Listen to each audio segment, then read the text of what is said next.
How much longer do you think your skills are relevant in today's market, Sophia? Marcus Chen asked, tapping his Mont Blanc pen against his glass desk. His smile never reached his eyes. 15 years is a long time to rely on the same playbook. I stared at the sleek dismissal letter placed before me, the company logo embossed in gold at the top. After dedicating my prime years to Vertex Technologies, I was being discarded exactly 1 week before my stock options would fully vest. This wasn't about relevance. This was robbery in a designer suit. Before we jump back in, tell us where you're tuning in from. And if this story touches you, make sure you're subscribed. Because tomorrow, I've saved something extra special for you. The 43rd floor executive suite of Vertex Technologies' downtown headquarters had always intimidated visitors with its calculated minimalism. Glass walls offering vertiginous views of the city skyline, furniture in various shades of white, and chrome that valued form over function, and abstract art pieces selected more for their investment potential than aesthetic appeal. The room was designed to make people feel small, and on that Thursday afternoon, it was succeeding. I adjusted my navy blazer, the same one I'd worn to countless product launches and board presentations over my 15-year tenure, and maintained my composure as Marcus Chen, newly appointed CEO of Vertex Technologies, continued speaking. The words themselves were less important than the practiced casualness with which he delivered them. This wasn't an impromptu meeting. This was a choreographed execution. The technology landscape has evolved dramatically since you joined us, he continued, sliding a bound document across his immaculate glass desk. Your contributions have been valuable. But Vertex needs forward-looking leadership in product development now. We're pivoting toward emerging markets and cutting-edge innovation. I glanced at the document, 15 pages of legal terminology that essentially translated to leave quietly or get nothing. My severance package, 3-month salary in exchange for signing away my right to contest the termination or discuss company matters with outside parties. The timing was surgical. Exactly 7 days before my stock options would fully vest after 15 years of service, options currently valued at nearly $4 million. You're terminating my position, I stated rather than asked, my voice steadier than I felt. At 47, I had spent nearly a third of my life building Vertex's product division from a struggling software vendor into an industry leader with a portfolio of patents and innovations that generated 68% of the company's current revenue. We're restructuring the product development division, Marcus corrected with rehearsed empathy. Your position is being eliminated as part of our strategic realignment. Beside him sat Naomi Wells, the new head of human resources who had joined Vertex just 3 months ago, around the same time as Marcus. She hadn't spoken yet, but her presence served its purpose. Official witness, institutional memory eraser. She occasionally nodded at Marcus's statements with practiced professionalism while studiously avoiding eye contact with me. And this restructuring coincidentally occurs 1 week before my stock options vest, I observed, my tone deliberately neutral. Marcus's expression flickered briefly, irritation at having the subtext spoken aloud. The timing of our strategic decisions is based on market conditions and shareholder priorities, he replied, the corporate platitudes flowing effortlessly. Your options package reflects the standard contractual terms you agreed to upon joining Vertex.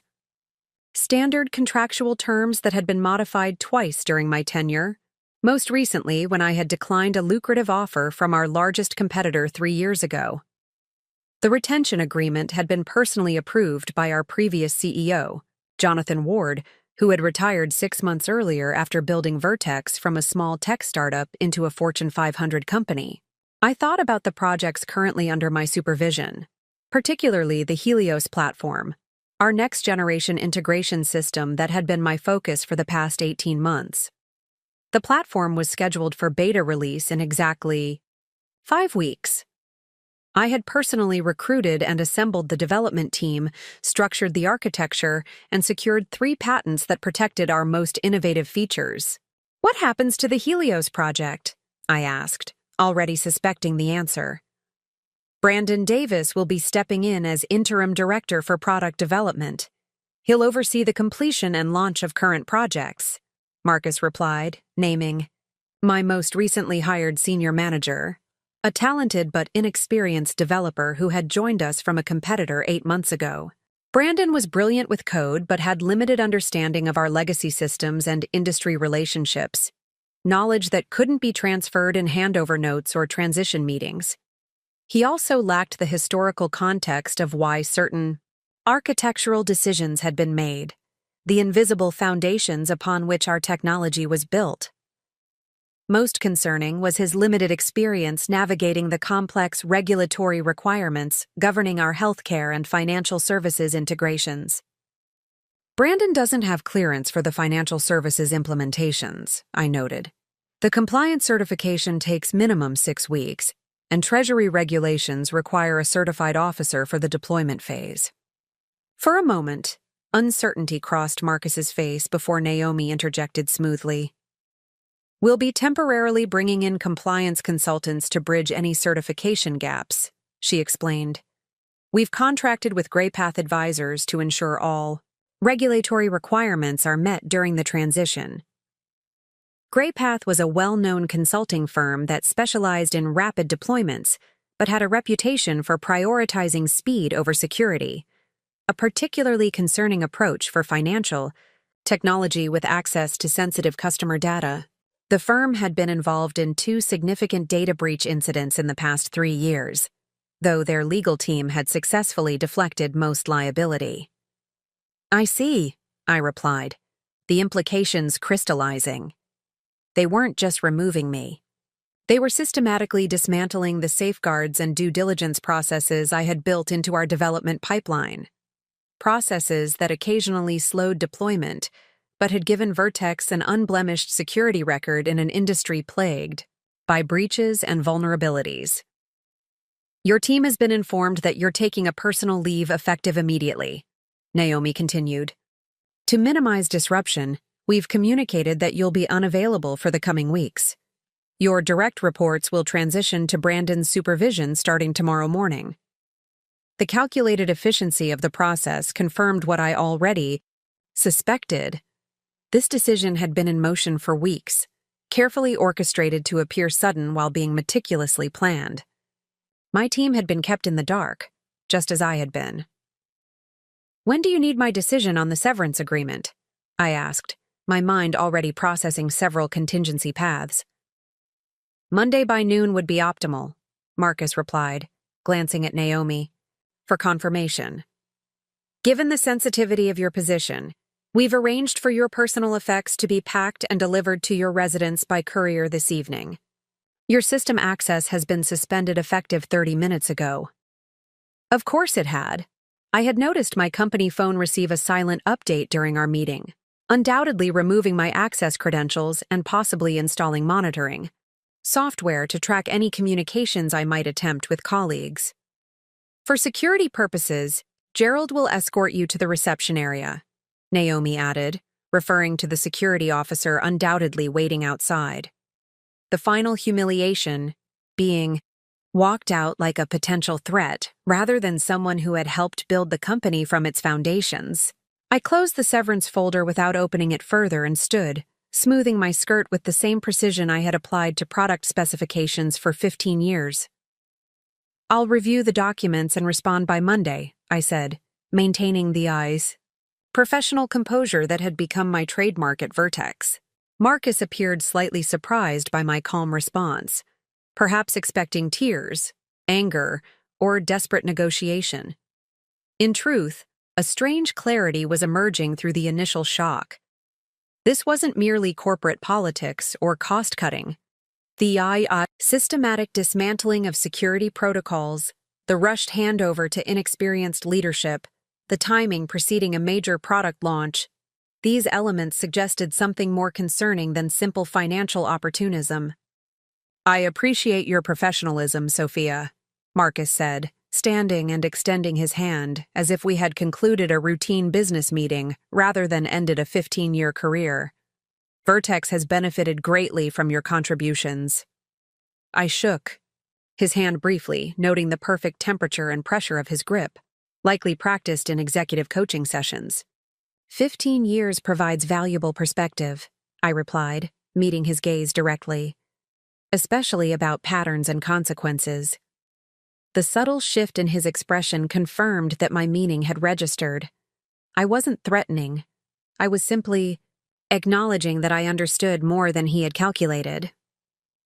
As expected, Gerald was waiting outside, a young security officer who had joined Vertex only months ago and had no context for who I was or what my departure signified.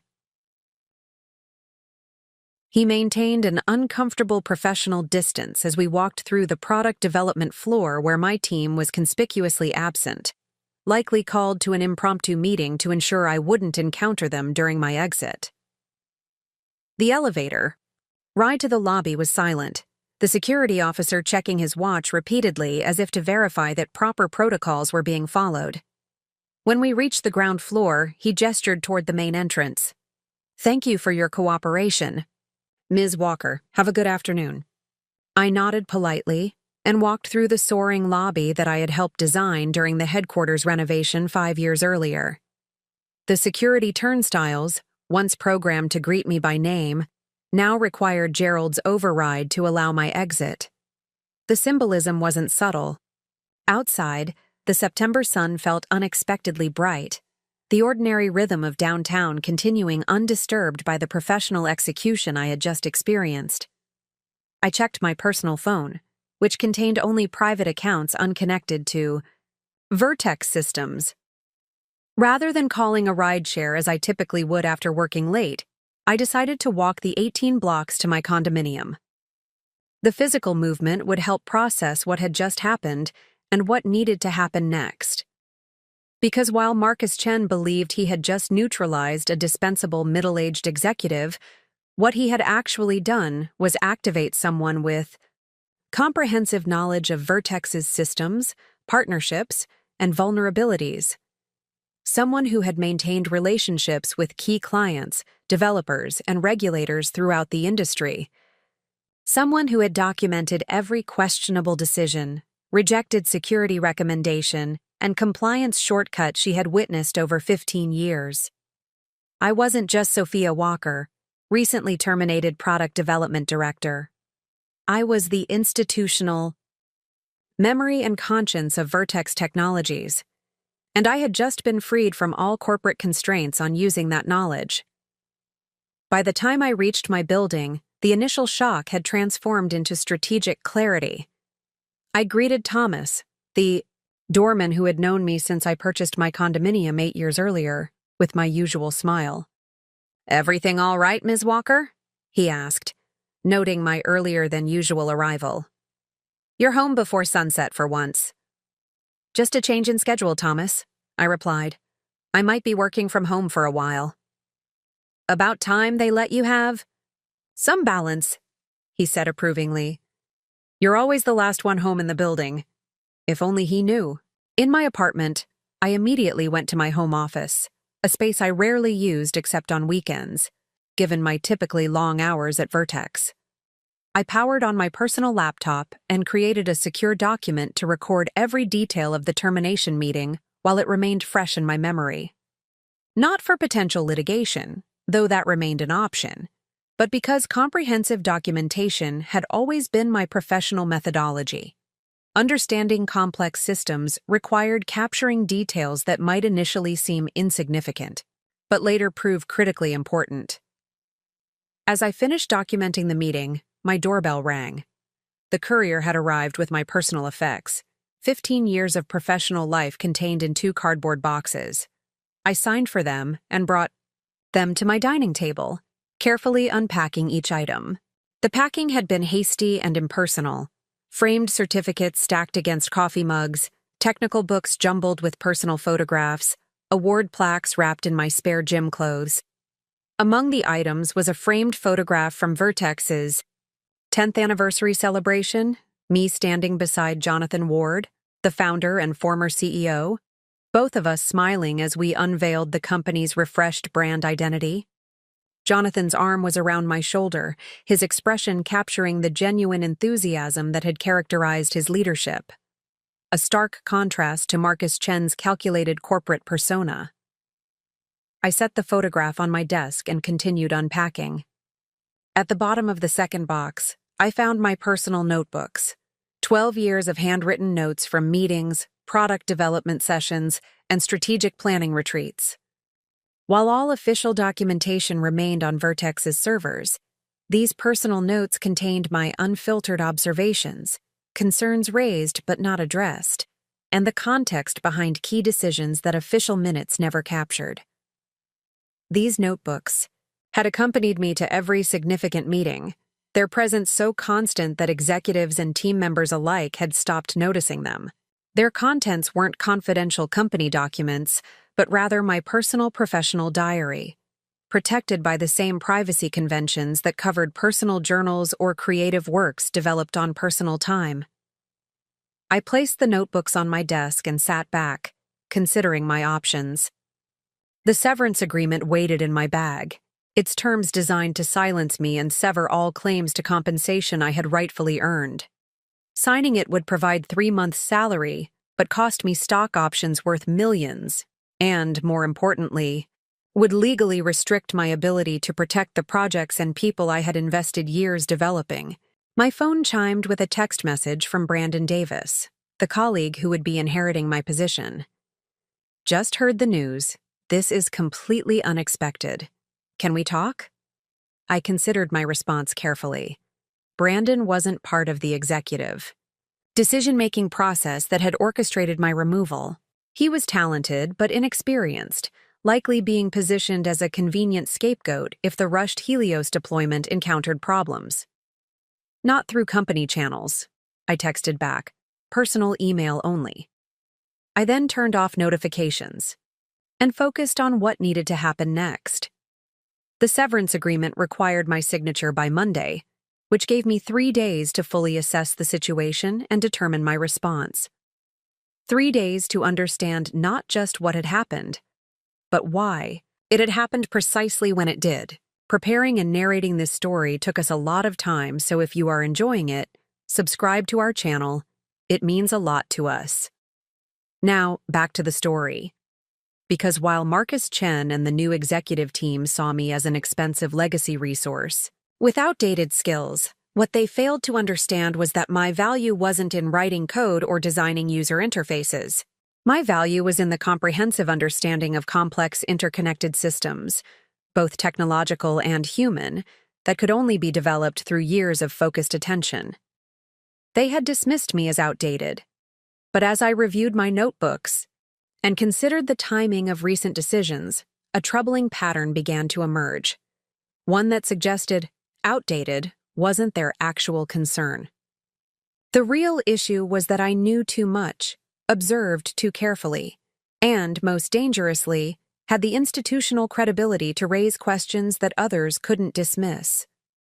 As evening fell, I organized my notes chronologically and began reconstructing the events of the past 6 months since Jonathan Ward's retirement, the personnel changes, the shifted priorities, the accelerated timelines for financial integrations, the reduced security testing windows.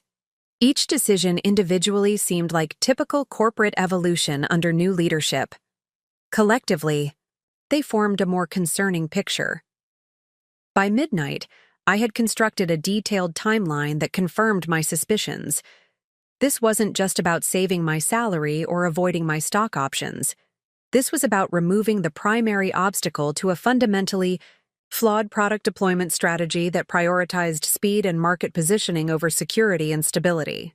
A strategy that, based on my technical assessment, had approximately a 70% probability of resulting in significant system vulnerabilities within the first 90 days of deployment. The question was no longer whether I should fight this termination, but how to do so in a way that protected the company's customers, employees, and long-term viability, even if its current leadership seemed determined to sacrifice those priorities for short-term gain. As I prepared for bed, my phone chimed again. An email from an address I hadn't seen in years. Jonathan Ward, the retired founder of Vertex Technologies. The subject line read simply, "We should talk." Perhaps I wasn't the only one who had observed the troubling pattern of decisions, and perhaps being outdated in the eyes of those prioritizing speed over substance wasn't the liability they believed it to be. I smiled for the first time since the termination meeting. Monday's deadline suddenly seemed less threatening and more like an opportunity. Because while Marcus Chen believed he had eliminated a problem by removing me from Vertex Technologies, what he had actually done was create something much more dangerous: a highly motivated expert with nothing left to lose and everything to prove. Sleep eluded me that night despite physical exhaustion. My mind continued processing the day's events, examining them from different angles like debugging complex code. By 5:30 a.m., I abandoned the pretense of rest and made my way to the kitchen, brewing the first of what would likely be many cups of coffee.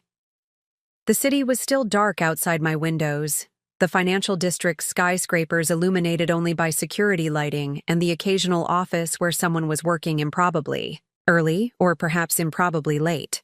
Jonathan Ward's email remained unopened. I wanted full mental clarity before engaging with my former mentor and the man who had founded Vertex Technologies from his garage 23 years ago. Jonathan had personally recruited me from a promising position at a larger tech firm, convincing me that at Vertex I could build something meaningful rather than merely maintaining someone else's creation. "We're not just making software," he had told me during my interview. "We're making tools that help businesses serve people better." That philosophy had guided Vertex's product development under his leadership, balancing innovation with stability, growth with security. The company's unblemished record regarding data protection hadn't been accidental. It had been foundational to our corporate identity.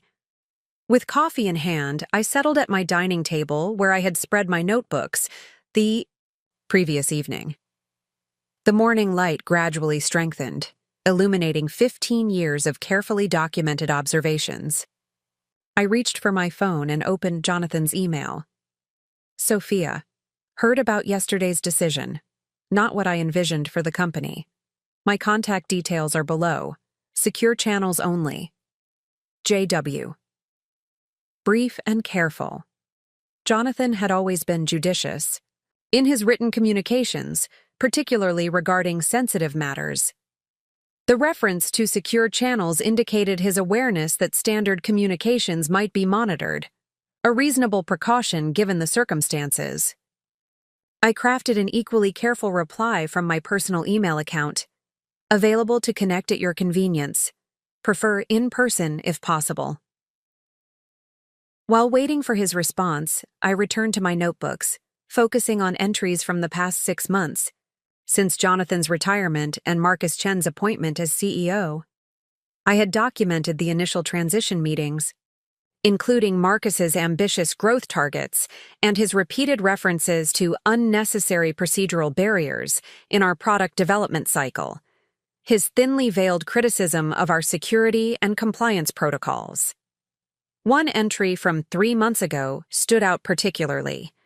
During a product strategy meeting, I had raised concerns about the accelerated timeline for the Helios platform integration with Global Financial Network, a consortium of banking institutions that would be using our software to process transactions worth billions daily. The compliance certification requires a minimum of 3 sequential security audits, I had noted. Each audit cycle takes 2 weeks, plus remediation time if issues are identified. Marcus had dismissed the concern with a wave of his hand. Other vendors achieve certification with a single audit. Find a way to streamline the process. What?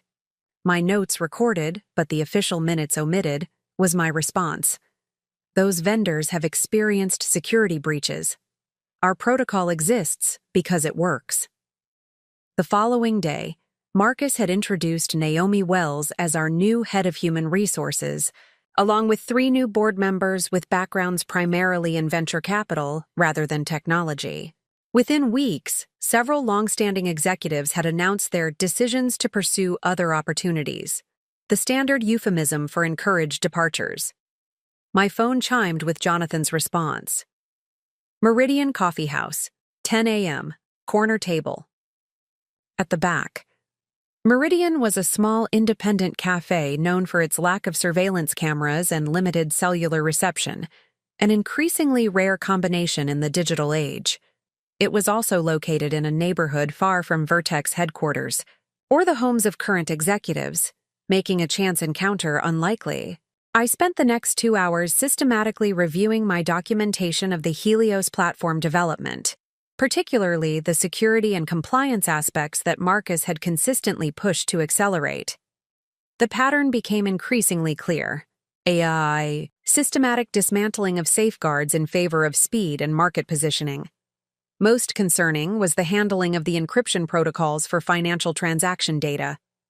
My team had designed a triple-layer encryption system that, while requiring slightly more processing power, provided security that exceeded industry standards. 2 months ago, I discovered that Marcus had authorized a streamlined version for the final release, maintaining the appearance of our security architecture while reducing its actual effectiveness. I had documented my objection in a formal memo, copying our Chief Technology Officer and Chief Compliance Officer. The CTO had supported my position initially, but reversed course after a private meeting with Marcus. The CCO position had been vacant since Linda Matthews' departure 3 months earlier, with responsibilities temporarily assigned to legal affairs. I photographed these specific notebook entries, along with supporting details from other meetings, and transferred the images to an encrypted storage service unconnected to Vertex systems. The documentation wasn't just a professional record anymore. It was becoming evidence of potentially negligent corporate governance. At 9:15 a.m., I changed into casual weekend attire, jeans, a light sweater, and comfortable walking shoes, deliberately different from my usual business appearance. I tucked my hair under a rarely worn cap and added sunglasses before leaving my building. The precautions might seem excessive, but 15 years in technology had taught me that digital surveillance was ubiquitous, and facial recognition systems were increasingly deployed by corporate security teams. The morning was unseasonably warm for September, the sidewalks already crowded with weekend shoppers and tourists. I took an intentionally circuitous route to Meridian Coffee House, including a subway ride and a brief stop at a bookstore to ensure I wasn't being followed. The habits of careful system testing had their applications outside of software development. I arrived at Meridian at precisely 9:55 a.m., scanning the cafe before entering. Jonathan was already seated at the back corner table as promised, his appearance markedly different from the polished executive I had known. His previously close-cropped silver hair had grown longer, and he had cultivated a beard that softened his recognizable features. He wore a casual flannel shirt rather than the tailored suits that had been his corporate uniform. He rose slightly as I approached, his handshake warm and familiar despite the circumstances. "Sophia, thank you for coming." "It's good to see you, Jonathan," I replied, meaning it sincerely. Despite his transformed appearance, his eyes retained the sharp intelligence and genuine warmth that had made him such an effective leader, someone people followed from respect rather than obligation. A server approached, and we both ordered coffee, waiting until she departed before continuing our conversation. "I heard what happened," Jonathan began, his voice low. "My sources inside Vertex are diminishing, but I still have a few loyal connections. The timing wasn't subtle. 7 days before full vesting, I confirmed, though I believe the stock options were a secondary consideration." Jonathan's eyebrows rose slightly. "Explain." "The Helios platform launches in 5 weeks," I said, with critical financial services integrations scheduled for immediate deployment. The security architecture has been systematically compromised over the past 3 months, and the compliance certification process has been abbreviated to the point of near meaninglessness. I briefly outlined the specific changes I had documented, including the substitution of our proprietary encryption system with a commercially available alternative that had experienced known vulnerabilities. Jonathan listened intently, occasionally asking clarifying questions about technical details or timeline adjustments. His expression grew increasingly troubled. "They're prioritizing speed to market over security," he said, though it wasn't a question. Classic short-term thinking. "It's worse than that," I replied. "The changes aren't being documented properly in the technical specifications. Clients aren't being informed that the security architecture they contracted for has been fundamentally altered." Jonathan's expression shifted from concern to alarm. "That crosses the line from aggressive business practice to potential fraud." Exactly why I believe my termination wasn't primarily about cost reduction, I concluded. I was asking too many questions, documenting too many discrepancies. With me gone, Brandon will be overwhelmed just managing the basic product release requirements. He won't have bandwidth to investigate security architecture modifications or compliance shortcuts. Jonathan was silent for a moment, turning his coffee cup slowly on the table, a habit I recognized from tense board meetings when he was processing difficult information. "I made a mistake with Marcus," he finally said, his voice heavy with regret. "The board wanted someone with aggressive growth credentials to please the institutional investors. His resume was impressive, his references impeccable. But I failed to see that his successes came from extracting value rather than creating it." "You couldn't have known," I offered. Jonathan shook his head firmly. "I should have looked deeper. His previous companies showed a pattern: impressive short-term growth followed by troubling aftermaths once he departed with his performance bonuses. Nothing illegal, nothing that would appear in standard background checks, but a consistent pattern of prioritizing metrics over sustainability." This explained why Jonathan had reached out. His concern wasn't just for me or even for the company he had built. It was for the potential harm that could result from compromised financial systems affecting millions of individuals whose data flowed through Vertex software. "What are you planning to do?" he asked directly. I hesitated, organizing my thoughts. "I have 3 paths available. First, sign the severance agreement, walk away, and hope the security compromises are discovered before serious harm occurs. Second, refuse to sign, hire counsel, and challenge the termination, which would likely initiate a lengthy legal process during which the Helios platform would still launch with compromised security. Or third?" I paused, measuring my words carefully. "The third option involves ensuring that the relevant information reaches those with the authority to require proper security implementation before the launch: regulatory bodies, key clients, and potentially the full Vertex board, many of whom may not understand the technical implications of the changes being implemented." Jonathan considered this for a moment. "The third option carries significant personal risk. They'll claim you're violating confidentiality, potentially even intellectual property protections."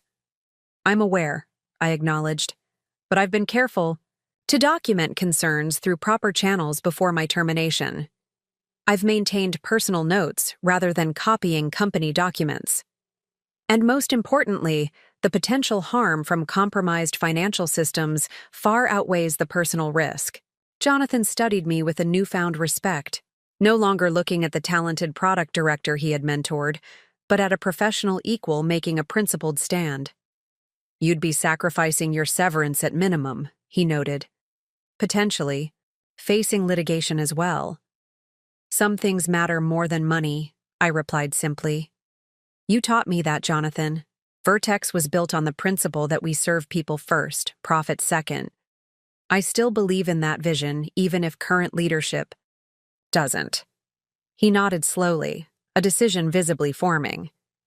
"If you choose the third path, you shouldn't walk it alone." He reached into his pocket and withdrew a business card with a single name printed on it: Elizabeth Carver. "State Financial Services Regulator," Jonathan explained.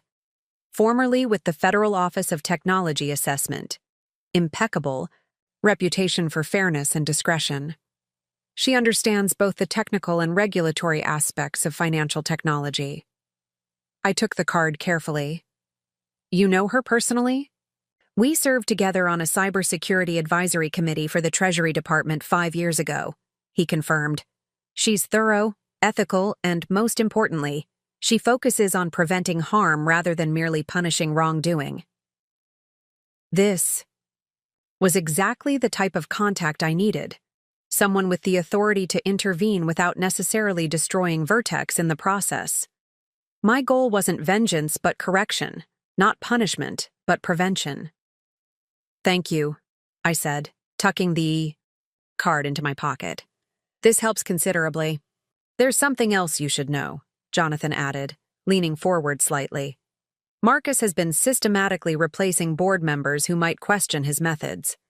3 of my appointees have been eased out over the past 4 months, replaced with his former colleagues and financial allies. The board's technical oversight capacity has been deliberately diminished. This explained the accelerating pace of concerning decisions. The internal checks and balances that had previously maintained Vertex's commitment to quality and security had been strategically removed. Is there anyone left on the board who might understand the technical implications of these changes? I asked. Dr. Yamamoto is still there, Jonathan replied, referring to the computer science professor who had been one of Vertex's earliest investors. But he's been systematically isolated from technical reviews, told that his expertise is more valuable for strategic guidance than operational oversight. Our conversation continued for another hour, Jonathan sharing critical context about organizational changes while I outlined the specific technical concerns I had documented. Together, we constructed a clearer picture of what appeared to be a deliberate strategy to extract short-term value at the expense of long-term stability and security. What will you do next? Jonathan asked as our meeting concluded. Review the severance agreement carefully, particularly the confidentiality and non-disparagement clauses, I replied. Then decide whether those restrictions are compatible with preventing potential harm to clients and consumers. And if they're not, then I'll have to decide what I value more, short-term financial security or long-term ethical integrity. Jonathan nodded, understanding the weight of the decision. Whatever you choose, Sophia, know that you have allies who share your concerns. You're not standing alone. As we prepared to leave, Jonathan using a side exit while I departed through the front, he added one final thought. Marcus sees your meticulous nature as an outdated approach in a world that values speed above all else. What he fails to understand is that precision and thoroughness aren't liabilities in technology. They're the foundation of systems that actually work. His words resonated deeply, articulating something I had intuitively understood throughout my career. In a discipline where a single misplaced character could crash an entire system, attention to detail wasn't an optional personality trait. It was an essential professional skill. I returned to my apartment by another circuitous route, my mind processing the additional context Jonathan had provided. The picture that emerged was increasingly troubling. Not merely aggressive cost-cutting or timeline acceleration, but a systematic dismantling of the governance structures and security protocols that had made Vertex a trusted partner for financial institutions worldwide. Back at my dining table, I opened my laptop and found an email from Brandon Davis, sent to my personal account as requested. Need to talk. Helios integration documentation has major gaps. Financial module passing quality. Gates despite failed security tests. Something doesn't add up. So Brandon had already begun noticing the discrepancies. His technical skills were excellent, even if his institutional knowledge was limited. The question was whether he understood the significance of what he was observing, and whether he knew the professional risk he was taking by questioning it. I responded carefully. Proceed with caution. Document everything. Use personal channels only. Next, I turned my attention to the severance agreement, reading every clause with the meticulous attention I had applied to software specifications throughout my career. The legal language was deliberately intimidating, filled with broad prohibitions against disparagement, disclosure of confidential information, and interference with company relationships. Most concerning was a clause requiring me to certify that I was unaware of any violations of law, regulation, or company policy during my employment. A blanket statement that would effectively prevent me from later reporting the security and compliance issues I had documented. I opened a fresh document and began drafting a response to the severance offer, carefully outlining specific concerns with the proposed agreement, while neither accepting nor explicitly rejecting the offer. This would buy additional time while I developed a more comprehensive strategy. My phone chimed with a text from an unknown number. Ms. Walker? This is Elizabeth Carver. Jonathan suggested I contact you regarding a matter of potential regulatory concern. Available to meet tomorrow at 2 p.m. if convenient. Jonathan had moved quickly. The involvement of a state financial regulator raised both the stakes and the possibilities. With proper regulatory engagement, the security issues might be addressed without necessarily destroying Vertex in the process, precisely the outcome I hoped for. I confirmed the meeting and then turned back to my notebooks, focusing on the specific technical modifications to the Helios platform that had compromised its security architecture. The details mattered, not just what had been changed, but how. Those changes would affect real-world financial transactions processing billions of dollars daily. As evening approached, I received another text from Brandon.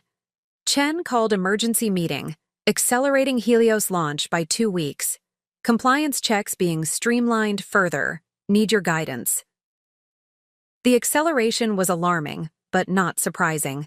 Marcus likely sensed potential resistance and was moving to establish facts on the ground before questions could gain traction. By launching earlier, with my replacement still struggling to understand the complex system architecture, he could present any subsequent problems as implementation issues rather than fundamental design flaws. Document everything, I texted back. Especially written directives to bypass standard protocols. Forward to personal email. Stay professional in all meetings. I hesitated before adding, your professional reputation will outlast any single project or company. Remember that when pressure mounts. It was the same advice Jonathan had given me early in my career when I had faced pressure to certify a product component that wasn't fully tested.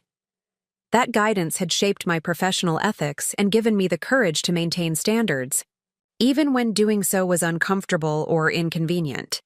As night fell over the city, I stood at my window looking toward the Vertex headquarters building, its upper floors still illuminated with weekend workers preparing for the accelerated launch. The people there, developers, testers, project managers, were former colleagues who trusted that their leadership was making sound decisions. Most had no way of knowing that the system they were racing to complete had been compromised in ways that might eventually harm the very customers it was meant to serve. My termination had been presented as a routine corporate reorganization, my skills deemed outdated in the rapidly evolving technology landscape. But as I reviewed the evidence and connected the disparate elements of Marcus Chen's strategy, a different truth emerged. My methodical approach and institutional knowledge weren't liabilities because they were inefficient. They were threats because they created accountability. The path forward was becoming clearer, though not easier. The meeting with Elizabeth Carver tomorrow would be pivotal, an opportunity to ensure that proper regulatory oversight was applied before potentially compromised financial systems went live. Tomorrow would bring difficult choices with significant consequences. But tonight had brought something equally important: clarity of purpose and the confirmation that I wasn't standing alone against a powerful corporate machine. I had allies who shared my concerns, documentation that supported my observations, and most importantly, the absolute conviction that preventing harm was worth whatever professional price I might ultimately pay. Being called outdated had initially stung, carrying the weight of age bias and professional dismissal. But perhaps being outdated simply meant remembering the fundamental principles that had made good technology good in the first place. Security before speed, quality before quarterly. Results and ultimately, people before profit. Those principles weren't outdated. They were timeless, and I was prepared to defend them. Sunday morning arrived with the crystalline clarity that sometimes follows difficult realizations. I woke at 5:30 a.m. without an alarm, my mind already processing the day ahead and the critical meeting with Elizabeth Carver. The early hour afforded me valuable preparation time, allowing for methodical organization of the evidence I had compiled. After a light breakfast and strong coffee, I cleared my dining table and arranged my documentation chronologically. First came the original Helios platform security specifications that my team had designed, a robust architecture with multiple redundant safeguards appropriate for financial data processing. Next, I assembled the series of modifications that had been implemented over the past 4 months, each seemingly minor when viewed in isolation, but collectively amounting to a systematic degradation of security protocols.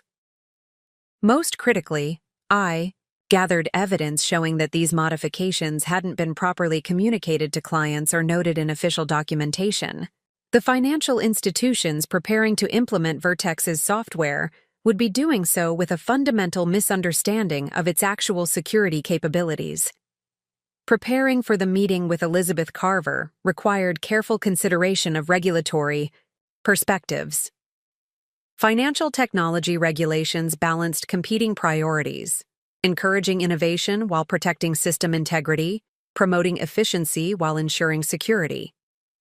The most effective approach would focus on preventative correction rather than punitive enforcement, identifying problems before they caused harm and implementing appropriate safeguards. At 11:30 a.m., my preparation was interrupted by a call from an unfamiliar number. I answered cautiously. Sophia Walker? A woman's voice, precise and professional. Speaking. This is Elizabeth Carver. I'm afraid I need to reschedule our meeting for today. Would 11 a.m. at the Westfield Public Library work for you? Second floor conference room.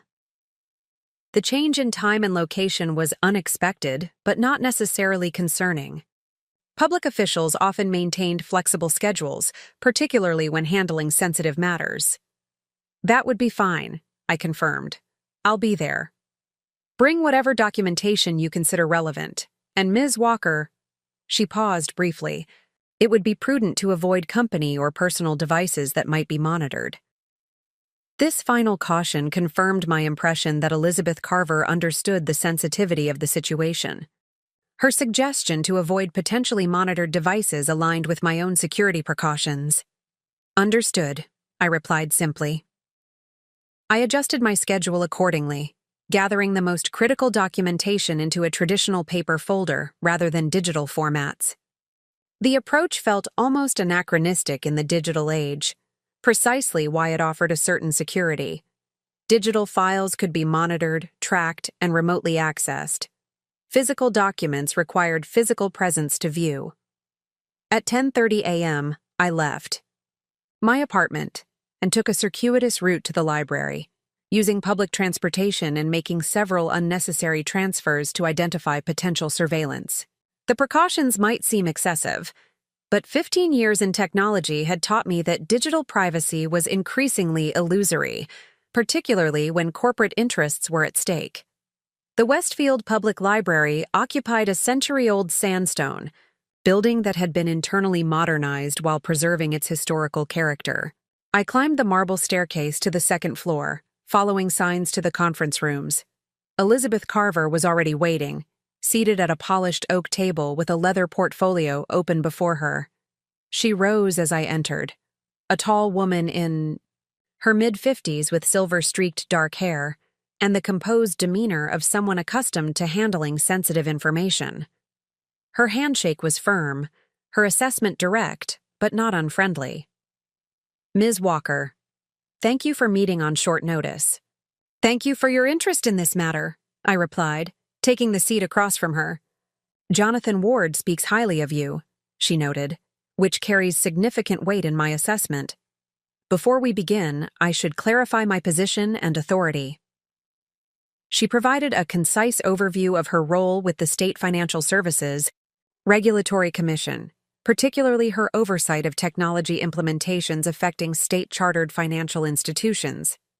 Her background included 15 years with federal agencies focused on cybersecurity before transitioning to state-level regulation. My primary concern is preventing systemic vulnerabilities rather than pursuing enforcement actions, she explained, though the latter remains available when necessary.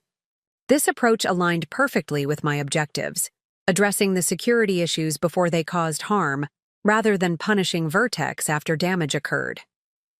I appreciate that perspective, I replied. My goal isn't to damage Vertex technologies, but to ensure its systems meet the security standards that clients and consumers deserve. Elizabeth nodded approvingly. Then we have aligned interests. Please outline your concerns. For the next 45 minutes, I methodically presented the documentation I had gathered, explaining the technical specifications in terms accessible to someone with regulatory rather than development expertise.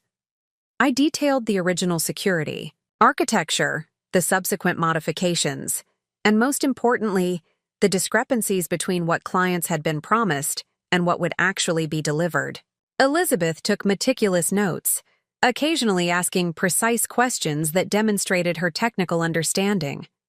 She paid particular attention to the timeline of changes following Marcus Chen's appointment as CEO and the correlation with personnel departures from security-focused positions. These modifications create 3 primary vulnerabilities, I concluded. First, the reduced encryption protocol leaves transaction data potentially accessible during cloud processing.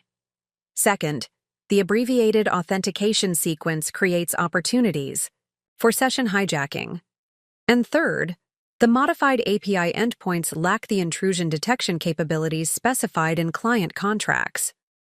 Elizabeth reviewed her notes thoughtfully. In your professional assessment, what is the likelihood of these vulnerabilities being exploited if the system launches as currently configured?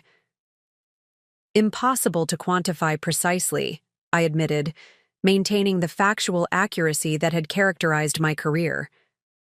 But based on historical patterns in financial technology breaches, systems with comparable vulnerabilities typically experience exploitation within the first 90 days of deployment.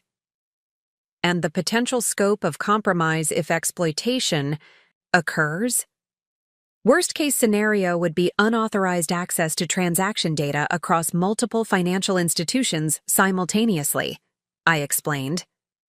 Given the current client implementation schedule, that could potentially affect several million consumer accounts. Elizabeth closed her notebook, her expression grave but composed. This warrants immediate attention. I'll need 2 things from you. First, a formal written statement detailing these concerns that I can reference in official communications. Second, your availability for potential follow-up questions as we initiate our review. I'm prepared to provide both, I confirmed. You should understand the potential consequences, she added. Vertex will likely identify you as the source of this information. The severance agreement you mentioned would be voided. There could be legal challenges regarding confidentiality. I understand the risks, I acknowledged, but the potential harm to consumers from compromised financial data outweighs my personal considerations. Elizabeth studied me for a moment before nodding with apparent respect. Jonathan said you prioritized integrity over expediency. He was correct. She gathered her materials efficiently. I'll initiate a formal security review tomorrow morning. Vertex will be required to provide complete documentation of all modifications to the original security architecture, with certification of client notification regarding any substantive changes. This was precisely the intervention I had hoped for: focused, appropriately scaled, and potentially effective in preventing harm without unnecessarily damaging Vertex itself. How quickly can the review be completed? I asked. Expedited reviews typically require 7 to 10 business days, she replied. Given the impending launch timeline you've described, I'll prioritize this matter. You mentioned the accelerated launch is now scheduled for 3 weeks from tomorrow, I confirmed. moved forward from the original 5-week timeline. Elizabeth made a final note. That acceleration itself raises concerns about proper testing protocols. I'll include testing verification in our review requirements. As our meeting concluded, Elizabeth provided contact information for secure communications and confirmed receipt of my documentation. Your professional diligence may have prevented significant harm, she noted. Regardless of how Vertex leadership responds, you've fulfilled the highest obligation of your profession, protecting those who rely on your systems. Her validation provided unexpected relief, confirmation from a respected authority that my concerns were legitimate and my actions appropriate. The path ahead remained challenging, but I now had an established channel for ensuring proper oversight of Vertex's security implementations. After leaving the library, I found a message from Brandon Davis on my personal email. Urgent. Security modifications being implemented without proper documentation. Team being told to patch documentation. Later. Need guidance. The situation at Vertex was deteriorating faster than anticipated. Marcus Chen appeared to be accelerating implementation, while simultaneously reducing transparency, a concerning combination that suggested awareness that his approaches might not withstand scrutiny.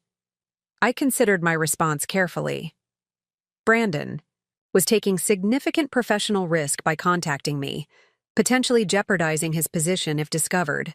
However, his technical expertise made him a crucial internal ally for identifying and potentially mitigating the most concerning security compromises. Document everything, I replied. Focus particularly on changes to encryption protocols and authentication sequences. Keep records on personal devices. Consider your professional boundaries carefully. I deliberately avoided explicitly directing him to take any specific action that might violate his employment obligations while providing guidance that would help him protect himself professionally if the situation deteriorated further. By the time I returned to my apartment, another message had arrived, this one from Jonathan Ward. Board meeting called for tomorrow morning. Unusual timing suggests significant decisions pending. Will update when possible. An emergency board. Meeting on Monday morning, following directly after my termination on Thursday, suggested accelerating timelines beyond even what I had anticipated. Marcus Chen appeared to be consolidating authority and eliminating potential obstacles with remarkable speed.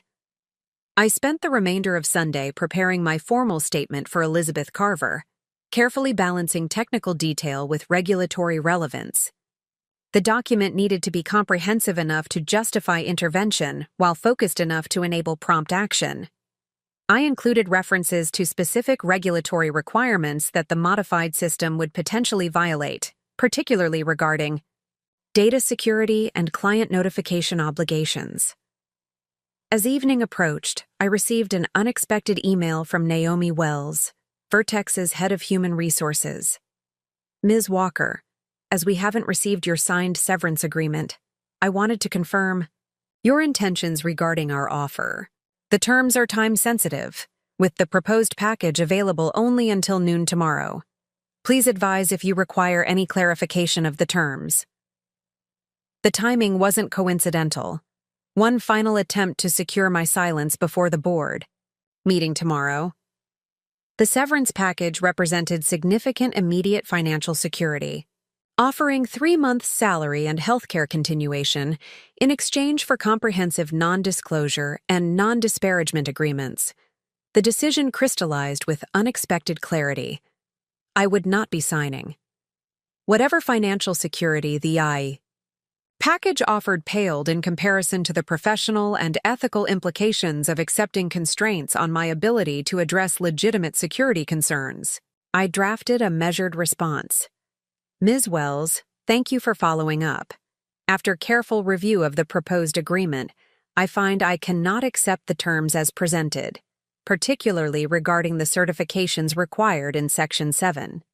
I remain open to discussing a modified agreement that better balances the company's interests with my professional obligations. Regards, Sophia Walker. The reference to Section 7, the clause requiring me to certify no knowledge of regulatory violations, would signal to any competent legal professional that I had identified potentially problematic issues. The message was intentionally calibrated, not explicitly threatening, but clearly indicating awareness of matters that might warrant further examination. Minutes after sending my response, I received a text from Brandon. Chen called another emergency meeting. Entire development team. Required to sign new confidentiality agreements specifically covering Helios implementation details. Something's happening. The pattern was becoming increasingly clear. Marcus Chen was systematically eliminating potential sources of information about the Helios platform's security modifications. First, my termination. Now, additional confidentiality requirements for the development team, all coinciding with an emergency board meeting. The acceleration suggested not merely aggressive business practices, but active concern about potential discovery. I forwarded Brandon's message to Elizabeth Carver with a brief note. FYI, Vertex appears to be implementing additional confidentiality measures specifically regarding Helios security details. Timing suggests awareness of potential regulatory interest. Her response came quickly. Noted. Have accelerated review initiation to tomorrow morning. Will request immediate documentation access under Section 1042 authority. This escalation represented a significant development. Section 1042 authorized state regulators to require immediate production of technical documentation when potential consumer financial harm might be imminent. The provision was rarely invoked but carried substantial compliance requirements for financial technology providers. As Sunday evening progressed, the pieces began aligning with unexpected rapidity. Jonathan sent another brief update. Yamamoto requesting full technical review before board vote tomorrow. Chen resistant but outmaneuvered by procedural requirement. Opportunity emerging. Dr. Yamamoto's intervention represented a potential inflection point. As the board's most technically knowledgeable member, his request for comprehensive review carried weight that even Marcus Chen would struggle to dismiss entirely. Combined with Elizabeth Carver's regulatory intervention scheduled for tomorrow morning, the situation was evolving toward potential accountability before implementation rather than aftermath. Just before midnight, a final message arrived from Brandon. Found something you should see. Original security architecture approvals modified in documentation system. Timestamps altered. Have preserved original versions through system backup. This crosses line from concerning to potentially illegal. The falsification of approval documentation represented a significant escalation, moving from aggressive timeline acceleration and security compromise into potential fraud. If financial clients were making implementation decisions based on falsified approval documentation, the implications extended beyond regulatory concerns into potential criminal liability. I forwarded this information to Elizabeth Carver with appropriate context, and then composed a careful email to Dr. Yamamoto, whom I had worked with periodically during his technical reviews. The message didn't explicitly reveal Brandon's discovery, but encouraged thorough examination of implementation documentation timestamps during tomorrow's review. Sleep proved elusive that night as I considered the rapidly evolving situation. What had begun as my personal professional setback was transforming into something with far broader implications. Potential systemic financial security vulnerabilities affecting millions of consumers, deliberately concealed through increasingly concerning methods. Monday morning arrived with unexpected developments. At 7:15 a.m., Jonathan called rather than texted, a departure from his previous careful communications. Sophia, I've just received word from Yamamoto. Chen attempted to cancel the technical review by claiming emergency client priorities, but 3 board members insisted it proceed as scheduled. The review begins at 9 a.m. Will they have access to the complete documentation? I asked, recognizing that selective presentation could easily obscure the most problematic modifications. Yamamoto has requested unrestricted access to the full development repository, Jonathan confirmed, Chen objected, but was overruled when Yamamoto cited fiduciary responsibility requirements. This represented a significant procedural victory. With full repository access, the board's technical review would likely identify the security compromises and, potentially, the documentation alterations Brandon had discovered. "There's more," Jonathan continued. "Elizabeth Carver has already contacted Vertex's general counsel this morning, invoking regulatory review authority and requesting immediate access to Helios security architecture documentation." The timing caught them completely unprepared. The convergence of internal and external scrutiny created powerful momentum toward transparency. Marcus Chen was now facing coordinated challenges from both governance and regulatory directions, simultaneously. "How do you expect Chen to respond?" I asked, recognizing that cornered executives often took desperate measures to maintain control. "He'll attempt to compartmentalize and delay," Jonathan assessed. "Provide minimum documentation to regulators while arguing for limited board oversight based on competitive sensitivity. Standard tactics when trying to prevent comprehensive review." Jonathan's prediction proved remarkably accurate. By 10:30 a.m., Brandon reported that the development team had been instructed to prepare overview documentation only for regulatory submission, with Marcus personally reviewing all materials before release. Simultaneously, Elizabeth Carver updated me on Vertex's initial response to her inquiry, a formal letter asserting that the requested documentation required appropriate redaction to protect proprietary methodologies before submission, a transparent attempt to delay comprehensive review. The simultaneous resistance on both fronts confirmed what I had increasingly suspected. The security compromises weren't merely aggressive shortcuts, but deliberate decisions with full awareness of their implications. Marcus Chen appeared willing to risk significant security vulnerabilities to achieve accelerated market positioning, presumably to demonstrate rapid results that would enhance his personal reputation and compensation regardless of long-term consequences. At 11:45 a.m., just 15 minutes before my severance agreement deadline, I received another email from Naomi Wells. "Ms. Walker, I've been instructed to extend the severance agreement deadline until 5 p.m. today, with a modified agreement attached for your consideration. The updated terms include increased compensation and expanded healthcare coverage. Please review at your earliest convenience."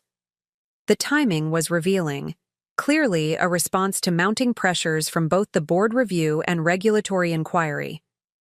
The modified agreement Jonathan had forwarded included a significant increase in financial terms, 6-month salary rather than 3, extended healthcare coverage, and accelerated vesting of a portion of my stock options. However, the expanded confidentiality provisions were even more restrictive, explicitly prohibiting any communication with regulatory authorities regarding Vertex technologies without prior written approval from company legal counsel. The increased offer confirmed my leverage while simultaneously revealing Vertex leadership's priorities. They were willing to pay significantly more for guaranteed silence, particularly regarding regulatory matters. I drafted a carefully worded response. "Ms. Wells, thank you for the modified offer. While the improved financial terms are appreciated, the expanded confidentiality provisions in Section 12 appear to potentially conflict with established regulatory compliance obligations. I would request legal clarification of these terms before proceeding further. Regards, Sophia Walker."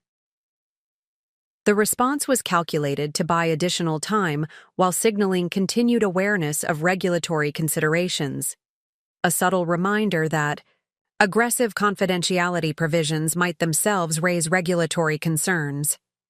At 12:30 p.m., the situation accelerated dramatically. Brandon called my personal phone directly, a significant escalation from our previous text-based communications. "Sophia, I need your advice urgently," he began, his voice tense. "The board technical review has identified the security architecture modifications Dr. Yamamoto is asking pointed questions about approval documentation and client notification. Chen just instructed the team to prepare updated documentation, showing these changes were always part of the planned implementation. This crosses every ethical line I can imagine. This represented a pivotal moment for Brandon, being explicitly instructed to falsify documentation for board review pushed him from concerned observer to potential participant in misrepresentation. "What are you considering?" I asked carefully, recognizing the weight of his professional and ethical dilemma. "I'm thinking about addressing the board directly," he replied. "Yamamoto has scheduled individual meetings with key technical staff this afternoon. I could provide accurate information about the actual implementation timeline and approval process." The professional risk for Brandon was substantial: potential termination at minimum, possible legal challenges regarding confidentiality at worst. Yet the ethical implications of remaining silent were equally significant. "I can't tell you what decision to make," I responded truthfully, "but I can share what guided my own choices. Our work affects millions of people who trust our systems to protect their financial security. That trust creates obligations that sometimes transcend organizational loyalty." Brandon was silent for a moment before responding with new resolution. "I'm meeting with Yamamoto at 2 p.m. I'll provide accurate information and documentation of the actual development timeline. Whatever happens afterward, I'll know I did the right thing." His decision represented a crucial inflection point in the unfolding situation. A second knowledgeable insider willing to prioritize integrity over expediency, despite significant personal risk. The afternoon brought cascading developments. At 2:45 p.m., Elizabeth Carver called with an update. "We've received initial documentation from Vertex, but it's clearly incomplete and potentially misleading. I've elevated this to an urgent priority review and issued a formal demand for complete unredacted documentation by close of business today." Their initial response raises significant concerns about transparency and compliance readiness. At 3:30 p.m., Jonathan reported that the board technical review had extended beyond its scheduled conclusion, with Dr. Yamamoto requesting additional development team interviews following his session with Brandon. The board meeting, originally scheduled to approve the accelerated Helios launch, had been postponed pending completion of the expanded technical assessment. By 4:15 p.m., the situation had reached a critical threshold. Brandon texted from inside Vertex headquarters. "Board review has expanded to include full executive committee. Chen trying to control narrative, but Yamamoto has original documentation from repository backups. Original versus modified security specifications being displayed. Side by side, financial clients being contacted about potential implementation delay pending additional security verification." The convergence of internal governance and external regulatory scrutiny had created unstoppable momentum toward transparency and accountability. The carefully constructed narrative of accelerated innovation was giving way to the reality of compromised security and questionable documentation practices. At 5 p.m., as my extended severance deadline expired unsigned, Naomi Wells sent a final message. "Ms. Walker, please be advised that the severance offer has been withdrawn pending resolution of matters currently under review. The company reserves all rights regarding confidentiality obligations applicable to your previous employment." The tone shift was revealing, from incentivized cooperation to implicit threat, reflecting the rapidly deteriorating position of those who had orchestrated my termination. Their leverage had evaporated as their actions became subject to multi-layered scrutiny. As Monday evening approached, the situation at Vertex continued evolving rapidly. Jonathan provided periodic updates from his board contacts. The technical review had expanded into a comprehensive security assessment. The accelerated launch had been officially delayed pending additional quality verification, and most significantly, an emergency executive session had been called to discuss leadership concerns arising from the technical review findings. Brandon remained inside Vertex headquarters, providing crucial factual information to board members conducting the expanded review. His professional courage in prioritizing accuracy over expediency represented exactly the ethical standard that had characterized Vertex under Jonathan's leadership, a standard that had been systematically undermined during Marcus Chen's brief tenure. By 8:30 p.m., Elizabeth Carver confirmed that her regulatory team had received complete technical documentation following her escalated demands, and a formal security assessment was underway, with results expected within 48 hours. The day's developments had transformed the landscape completely. What began as my individual professional setback had catalyzed a full system correction: board governance, reasserting appropriate oversight, regulatory mechanisms engaging effectively, and individual professionals choosing integrity over expedient. Compliance. As I reviewed the day's events from my dining table, still covered with the documentation that had initiated this cascade, I recognized that this outcome represented something more significant than personal vindication. It demonstrated that systems of accountability could function effectively when knowledgeable individuals chose to prioritize professional integrity over personal interest. My termination had been presented as a routine corporate decision, my methodical approach deemed outdated in an environment that prioritized speed over substance.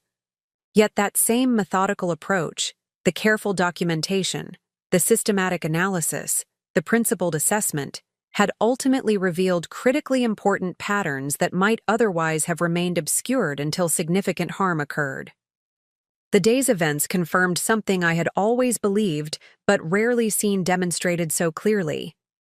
In technology, thoroughness wasn't an obsolete virtue, but an essential discipline. Systems that controlled financial data affecting millions of lives demanded meticulous attention rather than expedient approximation. Being called outdated for maintaining those standards wasn't an insult, but a profound misunderstanding of what made technology trustworthy in the first place. Tomorrow would bring new developments and challenges, but tonight had provided confirmation that standing firmly for professional principles, even at personal cost, remained the foundation of meaningful contribution in a field where integrity and precision determined whether systems served people properly or failed them catastrophically. Sometimes being outdated simply meant remembering fundamental values that never actually expired. Tuesday morning arrived with the strange quietness that often accompanies significant transitions. I woke early after a night of intermittent sleep, my mind processing the rapid developments of the previous day while anticipating what might come next.